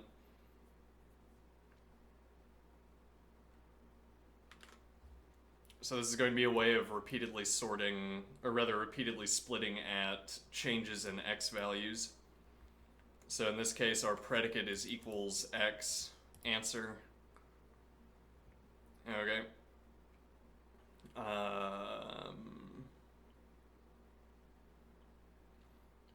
So we've taken our answer, which is first of the list. We split, which gets all of the answer instances together. All right.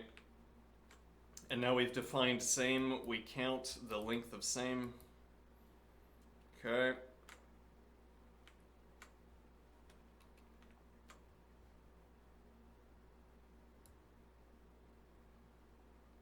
And then expected rabbits.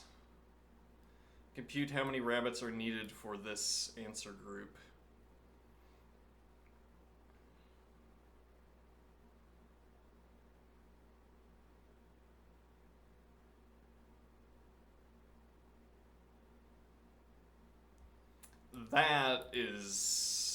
That surely should not be what you do here.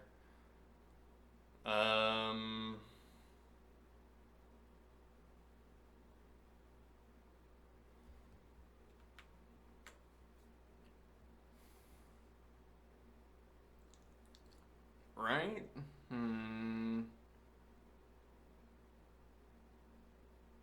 Yes, actually, why isn't it just plus answer 1? Isn't that what this is always going to produce?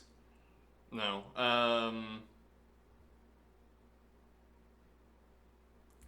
So you could have more than, let me see here. If you have a less than group size, then you end up with, let's ignore the ceiling operation for now. You would end up with just the count.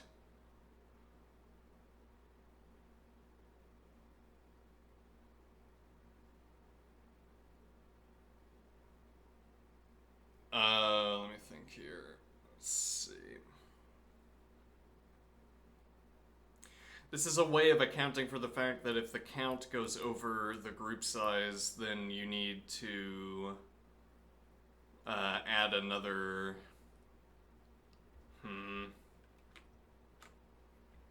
Hold on, let me do this. Actually, what is done with expected rabbits plus? Okay.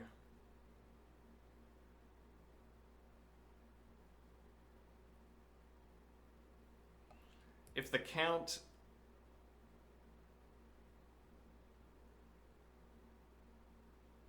is less than group size, it would be non-zero. We divide, we take the ceiling, we get 1, and then we multiply that by group size. Right, and so this is saying that if we go over the group size, we ceiling up to 2, e.g. we ceiling up to the next integer, and then we multiply group size by that. Right. Surely there is a better way of doing that. Which I say because of the amount of arithmetic we have to do here, but it's not clear that we have a better option for the arithmetic. Okay, I want to code the same thing, albeit in my own style. We'll create a little Rosetta Stone for future generations inquiring about Racket. Alright, did I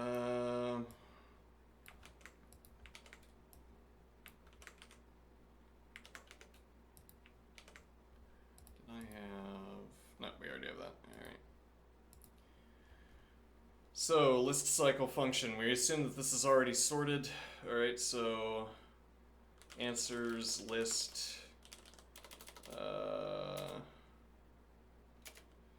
Okay. Then we have accumulator integer, and we have, okay, we can do count, and then we have no hash table. Right.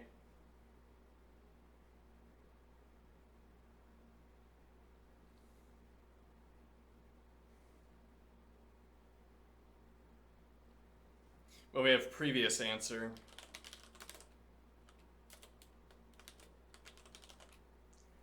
Previous answer. Okay. And counter. Alright.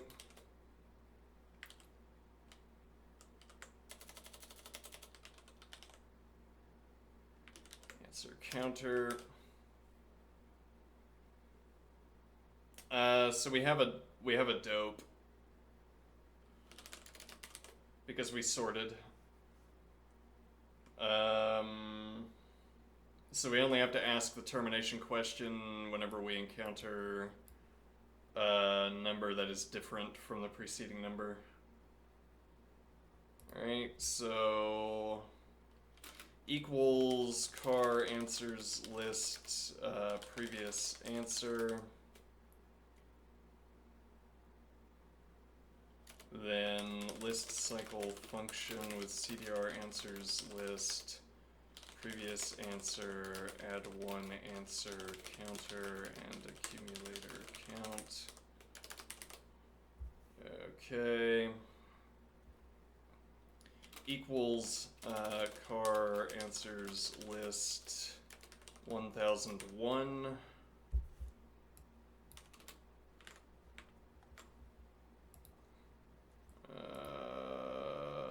Because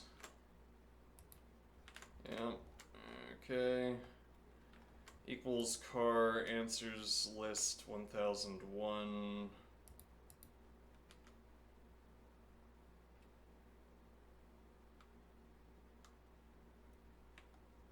I guess we could give our solution a more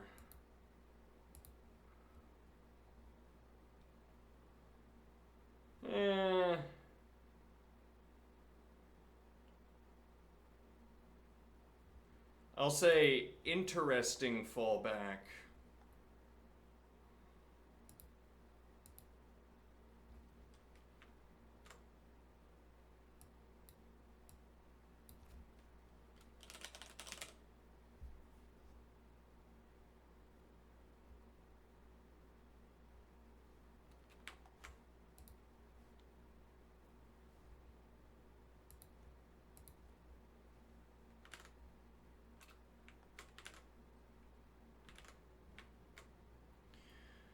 Alright, so equals car answers list 1001.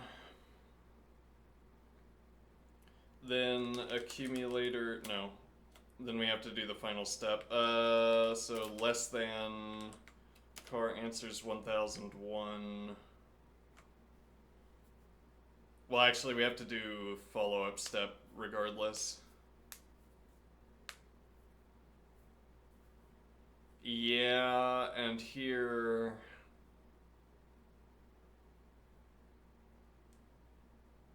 Yeah, here we really don't have a better option than what that author did.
Do we really not? I said surely earlier. I guess I'm not so sure.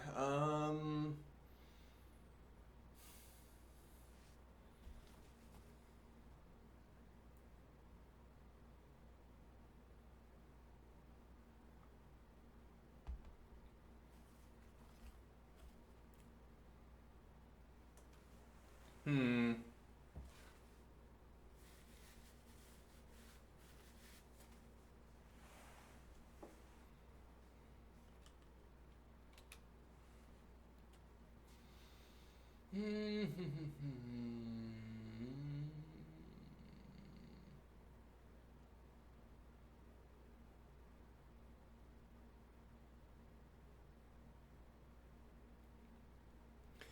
I mean, the alternative actually would be to hmm.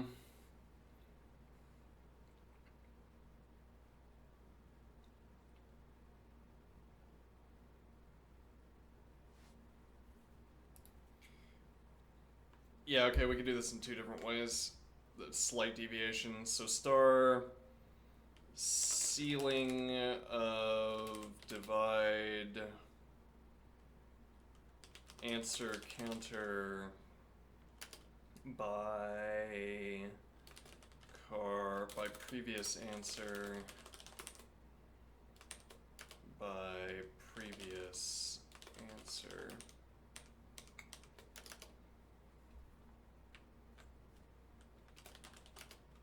Else accumulator count.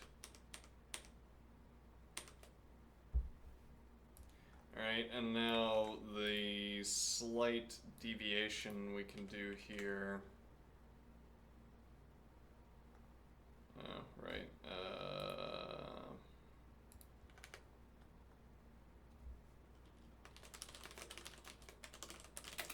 List cycle function with CDR. Oh, let sorted list sort answers list less than sort const 1001 onto answers list. Okay, so list cycle function with CDR sorted list car sorted list 1 and add 1.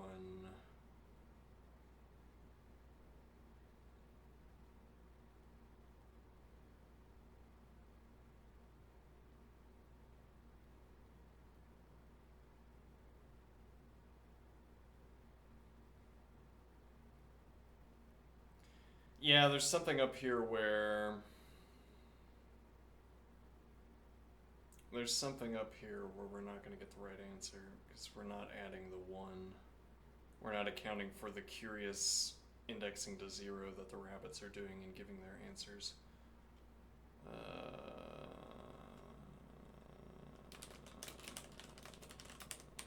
Not quite sure how to fix that. Well, rather, I'm not quite sure how to fix that in this context.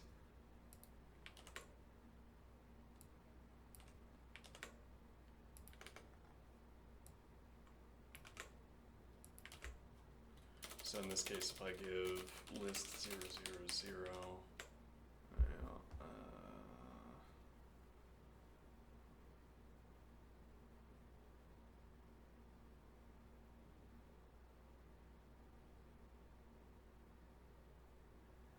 actually raising the interesting question. Oh, isn't this going to cause a problem? If I do 1, aren't I going to get division by 0? Yeah.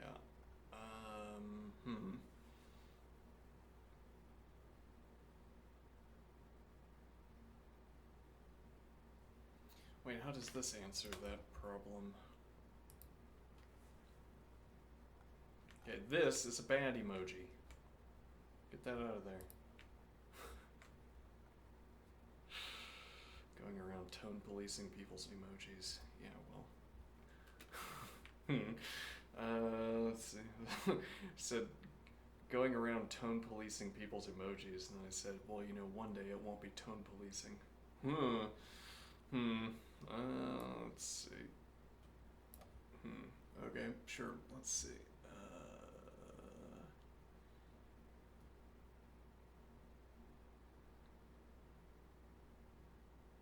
Right. Well, so if you say group size answer plus 1, then you also solve the division by 0 problem.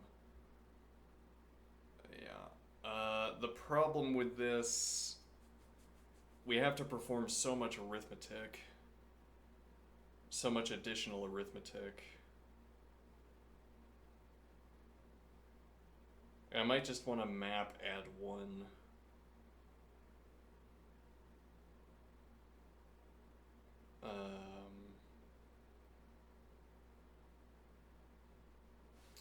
Which actually, if I map add 1...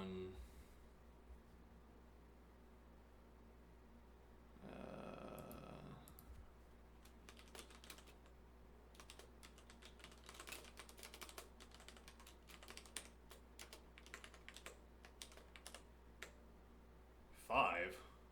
No, yeah, that's right. That's not right, though.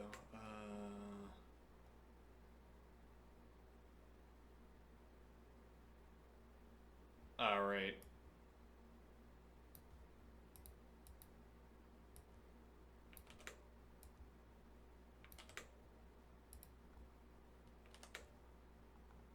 Five?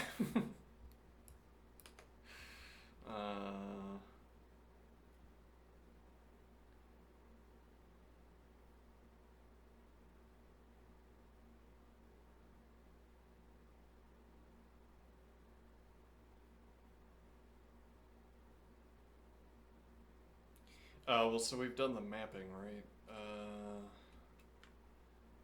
Okay, I give up. I don't like this answer. I don't like this answer, and I don't want to solve it. Okay.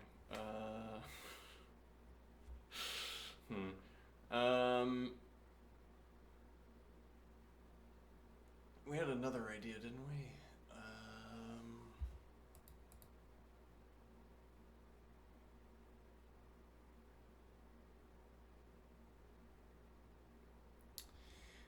Right. So you could sort of reduce the counter as you go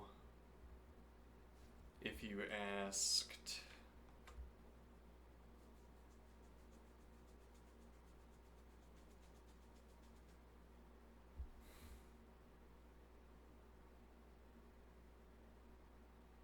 actually, no, I kind of like this color scheme. Now that I'm zoomed in on it, I kind of like this.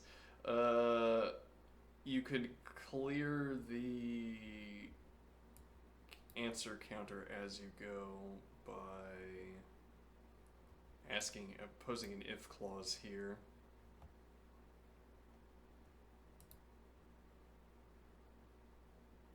Yeah, but then you have to answer that if clause repeatedly. Effectively, you'd be solving this problem here, solving this arithmetic using only subtraction and effectively literals, because you could go back to 0 or 1 or whatever the correct counter value is, and you could subtract using the definition of previous answer.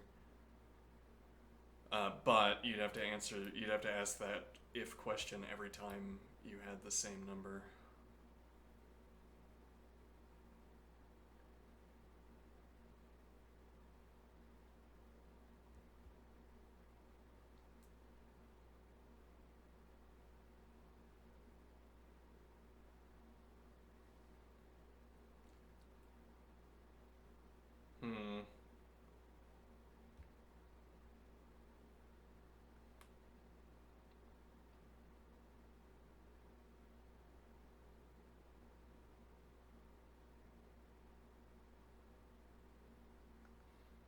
Yeah, I mean, we could also do this with drop F car answers list.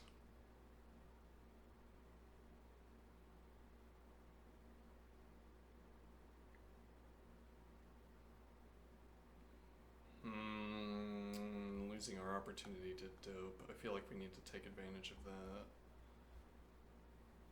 The ability to dope the list due to our sorting. Okay, let's demap over here. Alright, now the problem with this color scheme is that when you look away from it, you're blind. It is blinding. Alright.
Yeah, I guess the point is we don't add one here because we do all of that addition at the end, but that isn't going to give us... Yeah, and then also division by 0.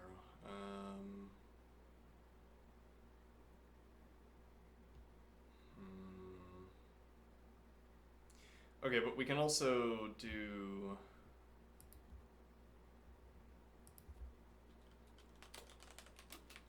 add one here. Okay, and then that's not so much additional arithmetic.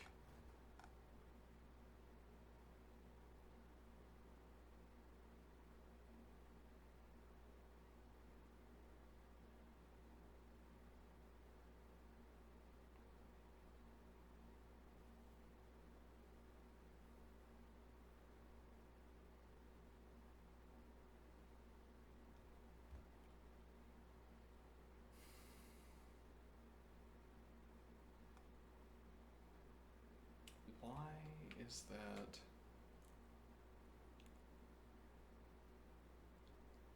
Answer counter shouldn't be 0. Why is this failing?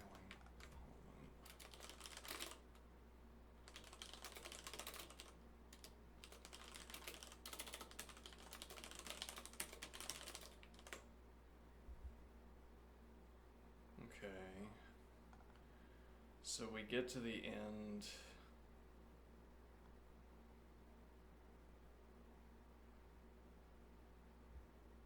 Plus accumulator count.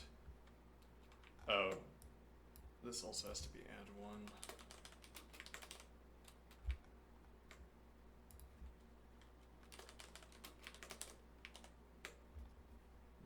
Okay.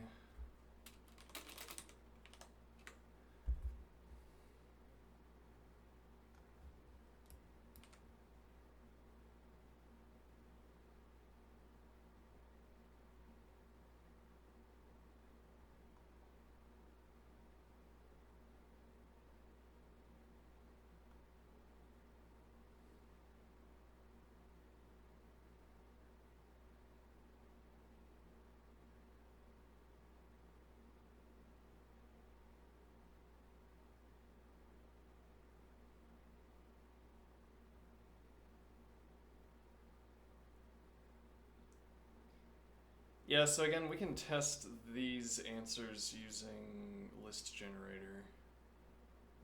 I am interested in the question of drop F. Now, with drop F, we're going to be taking each element.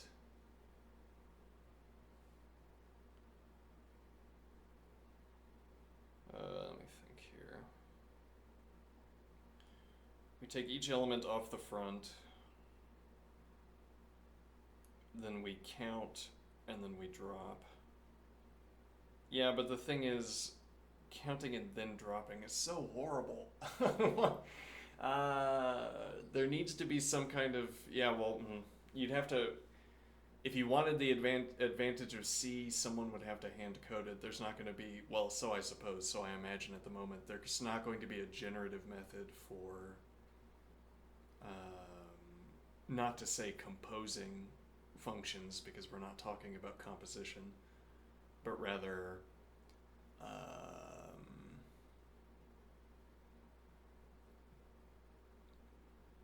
merging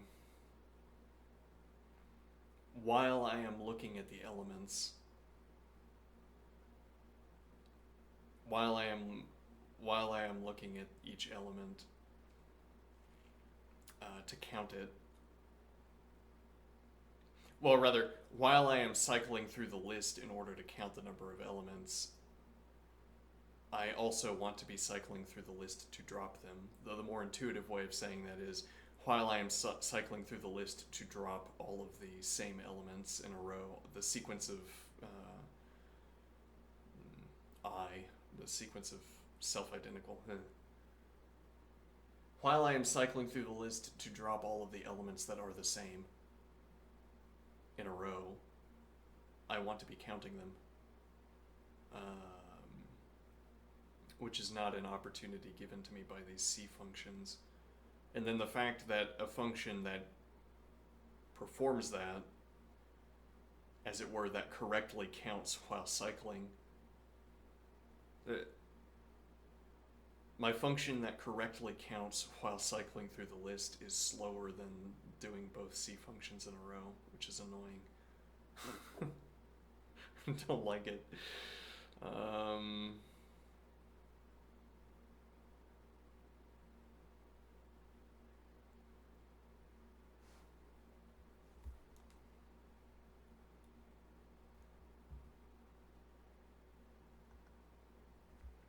I mean, again, that's the appeal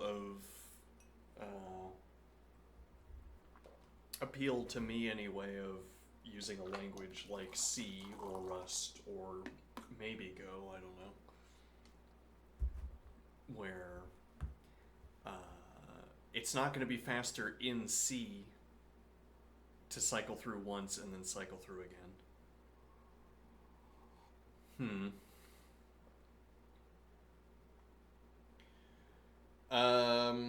Yeah, okay, but we can design it and find out if it's faster or not. Could be that we're right on this one. Alright, so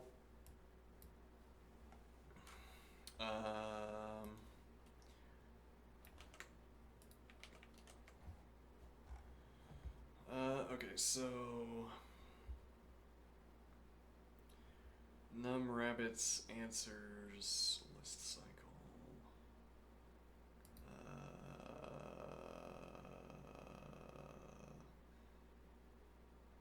Right, so I don't need previous answer, I don't need answer counter, I do need accumulator.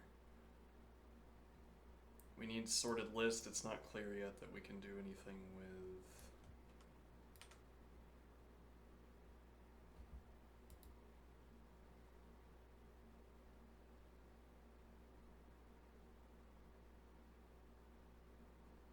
okay, so can we do anything with a doped element, right?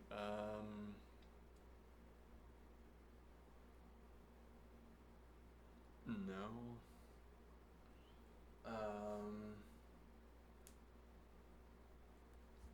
Because we're not, the comparison that you'd had to be performing to do something with the dope element is being done by count or drop F. So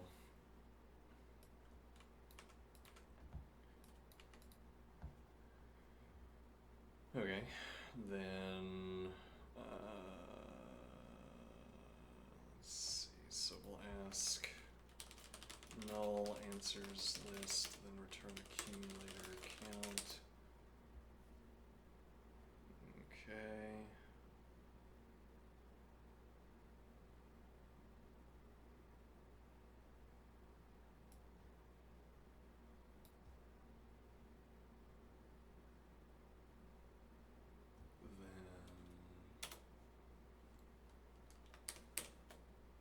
This might just be an if.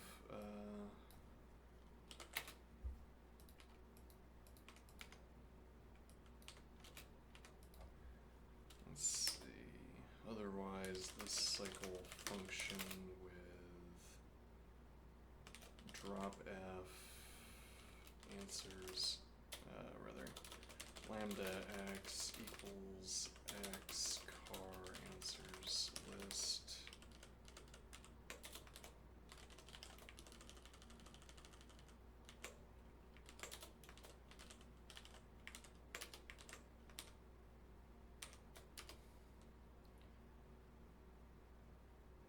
Okay, and plus accumulator count ceiling star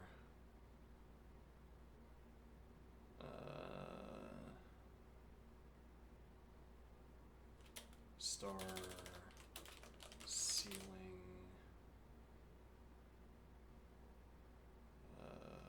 divide count star ceiling divide count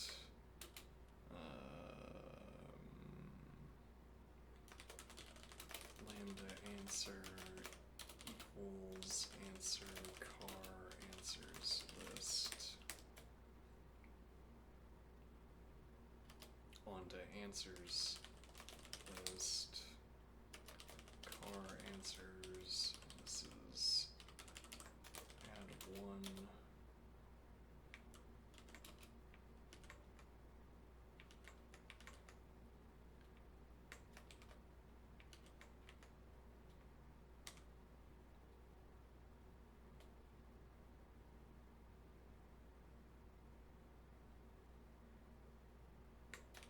Really not a better way of doing that. That's horrible.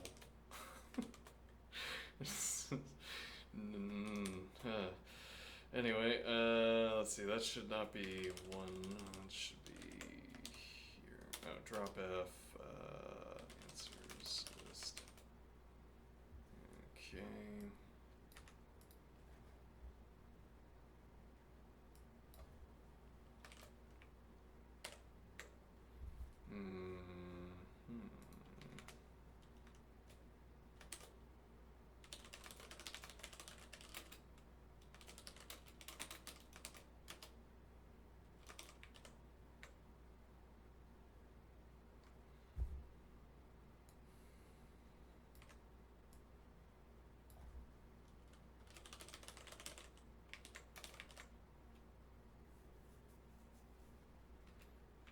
Okay.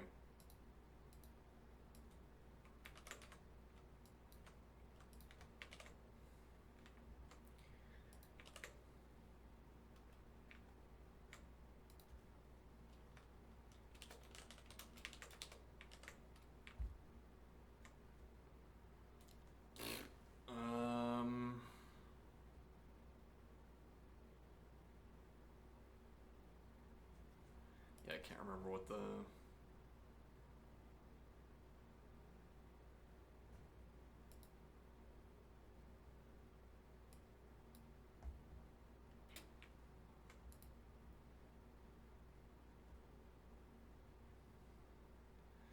Yeah, I'm not really keeping a grasp on what this the arithmetic is trying to do. This is just a jumble at this point. Which is maybe a sign that I haven't organized my answer clearly enough. Yeah. Yeah, but I mean, let definitions are also... Well, let's see. So, plus accumulator count, star ceiling divide answer counter. So that's our count value. Okay, so that's not where we add one. We guessing and checking here? What are we, Yes, I'm guessing and checking. Okay, let's see.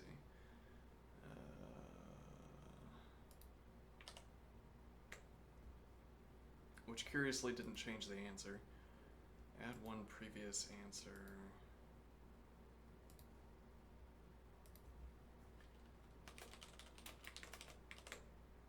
Two.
Oh, we don't need CDR.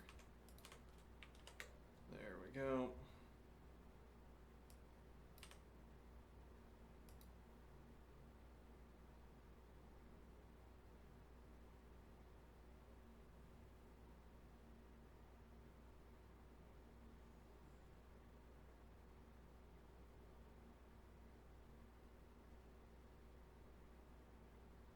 Alright, that's pretty horrible. I think we'll probably just submit that one answer.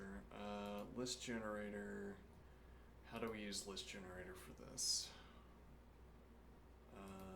Should be relatively straightforward. We can also use list generator for this person's answer, and we can get a comparison. Speed testing. Okay. How exhilarating. Alright.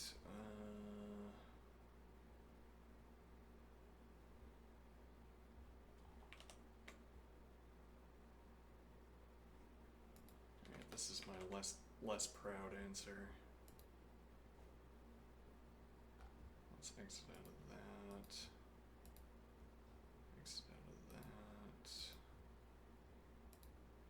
Don't need list generator open. Okay. This horrible thing. Okay. This also horrible thing. Alright.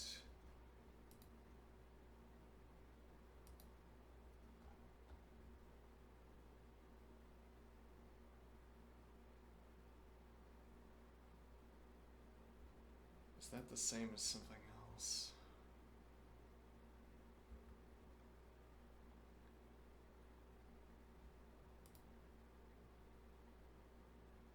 Yes. Okay, we'll delete that.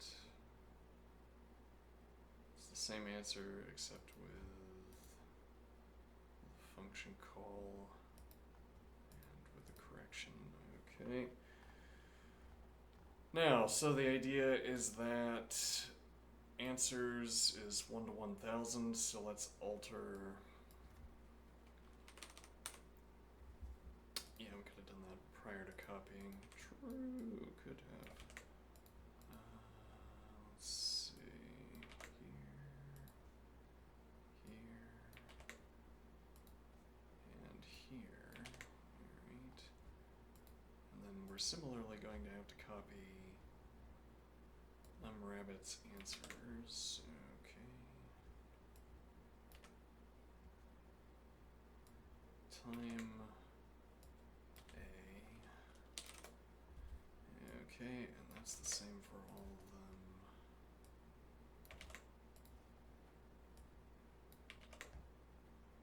And this returns an integer, so we don't have to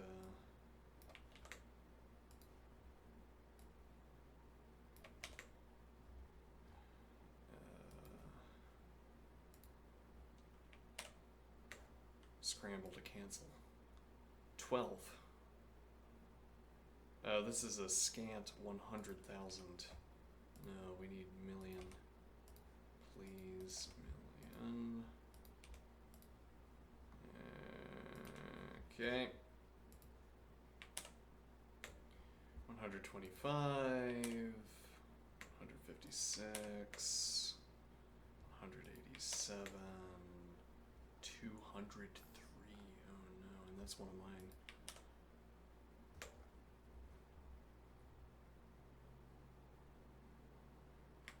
Oh, this went infinite.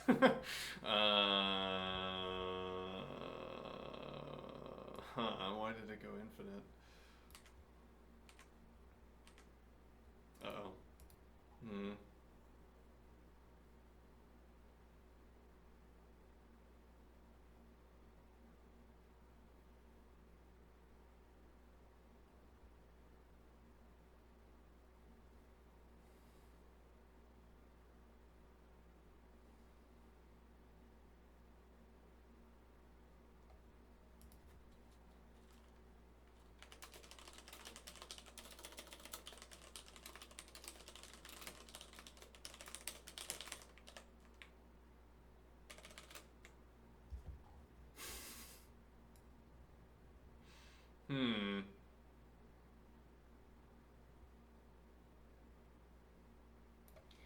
Is it maybe not going infinite, it's just a horrible algorithm? But no, I mean, surely not.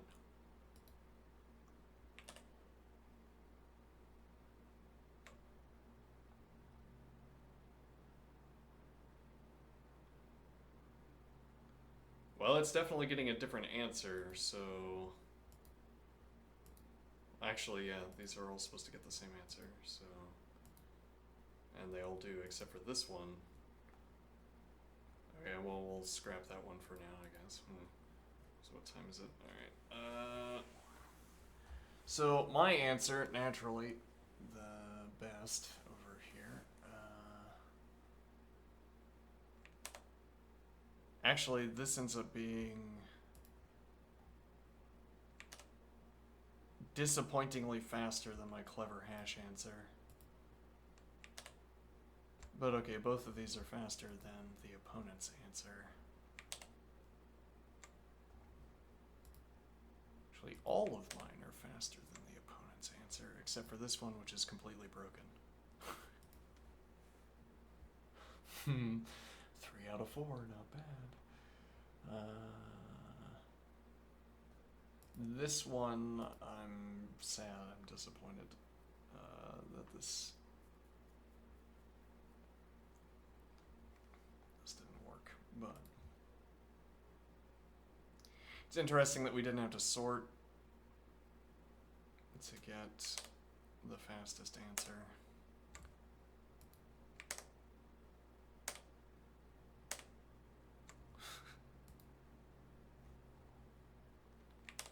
Just have to keep going until I get the answer that I want. Cherry picking data. Yeah. Why does this break?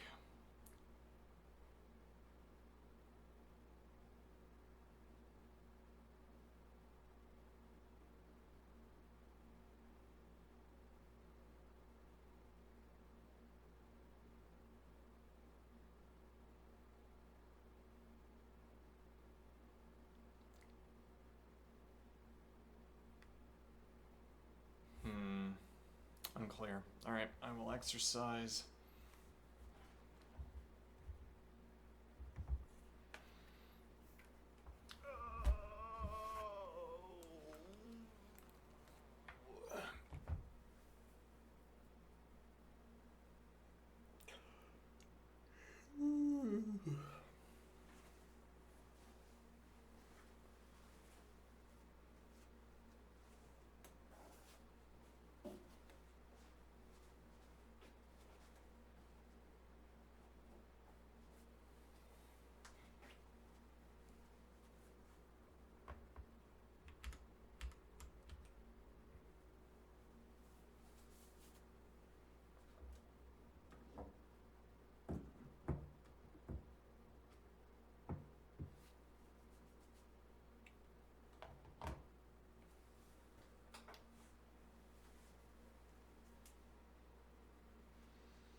Pressing your elbows together is a curiously difficult exercise.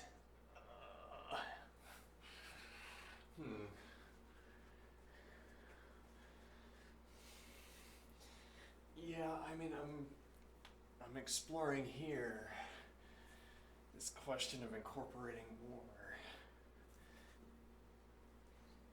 sort of dynamic allocation of muscles.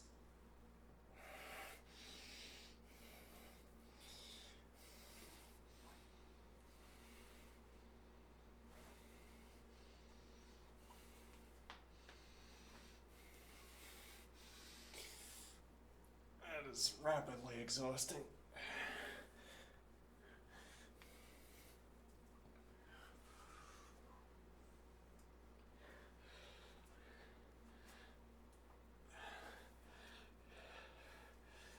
It's no longer like Tai Chi, it's like, I don't know what it's like.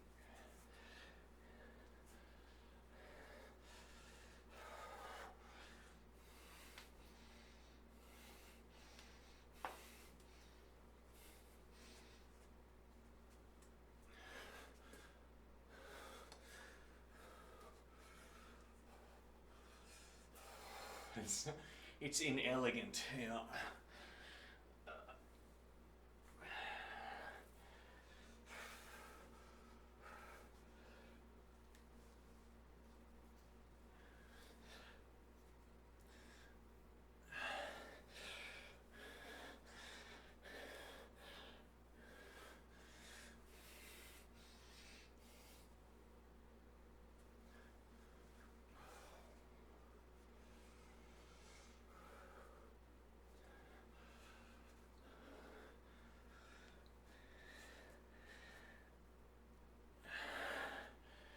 I'm I'm looking forward to the future martial arts movies. Though I don't really watch movies, so you're not really catering to me if you make this movie, but martial arts movies that is about saving people from falling over or catching objects that are tipping over.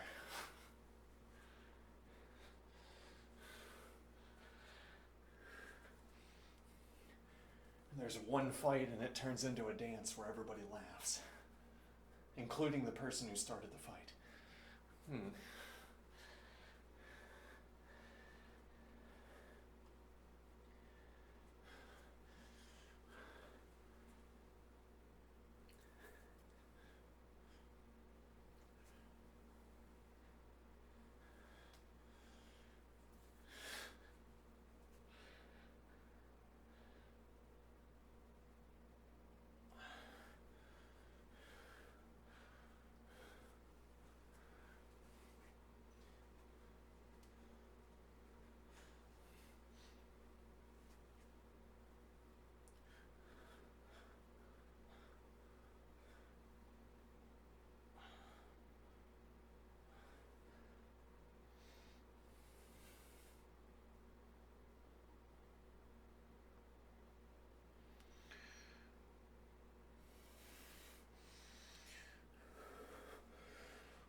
That was not a joint pop, that was something rather less pleasant.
I say I'm becoming thick with muscle.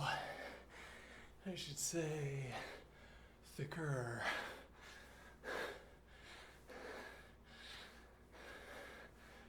Why make an absolute attribution where people can't object when you could make a relative attribution where people can't object?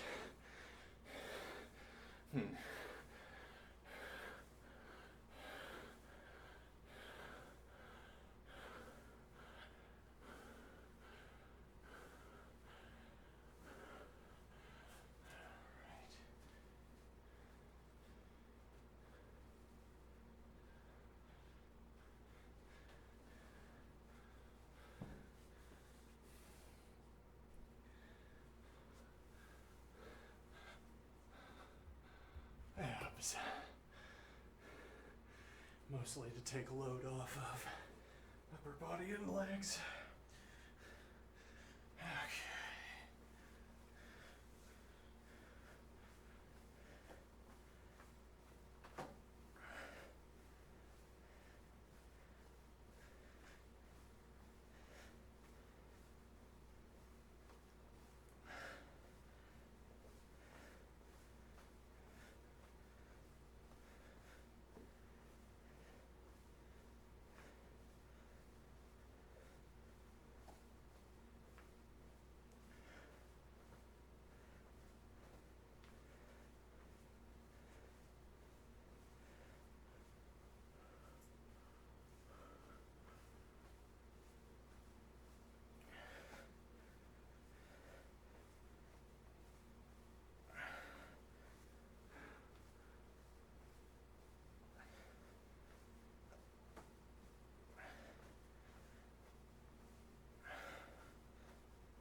Difficult to breathe while doing this.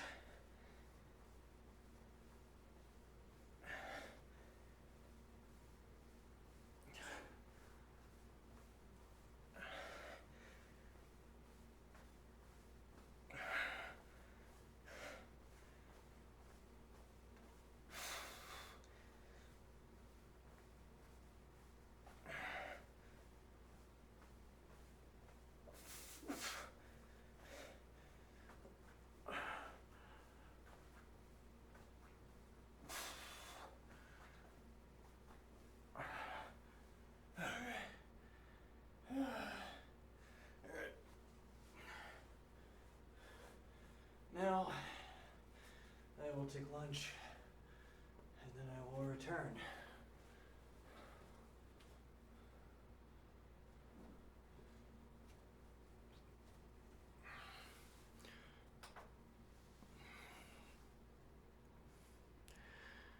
Okay. See you soon. Anybody in chat? No power.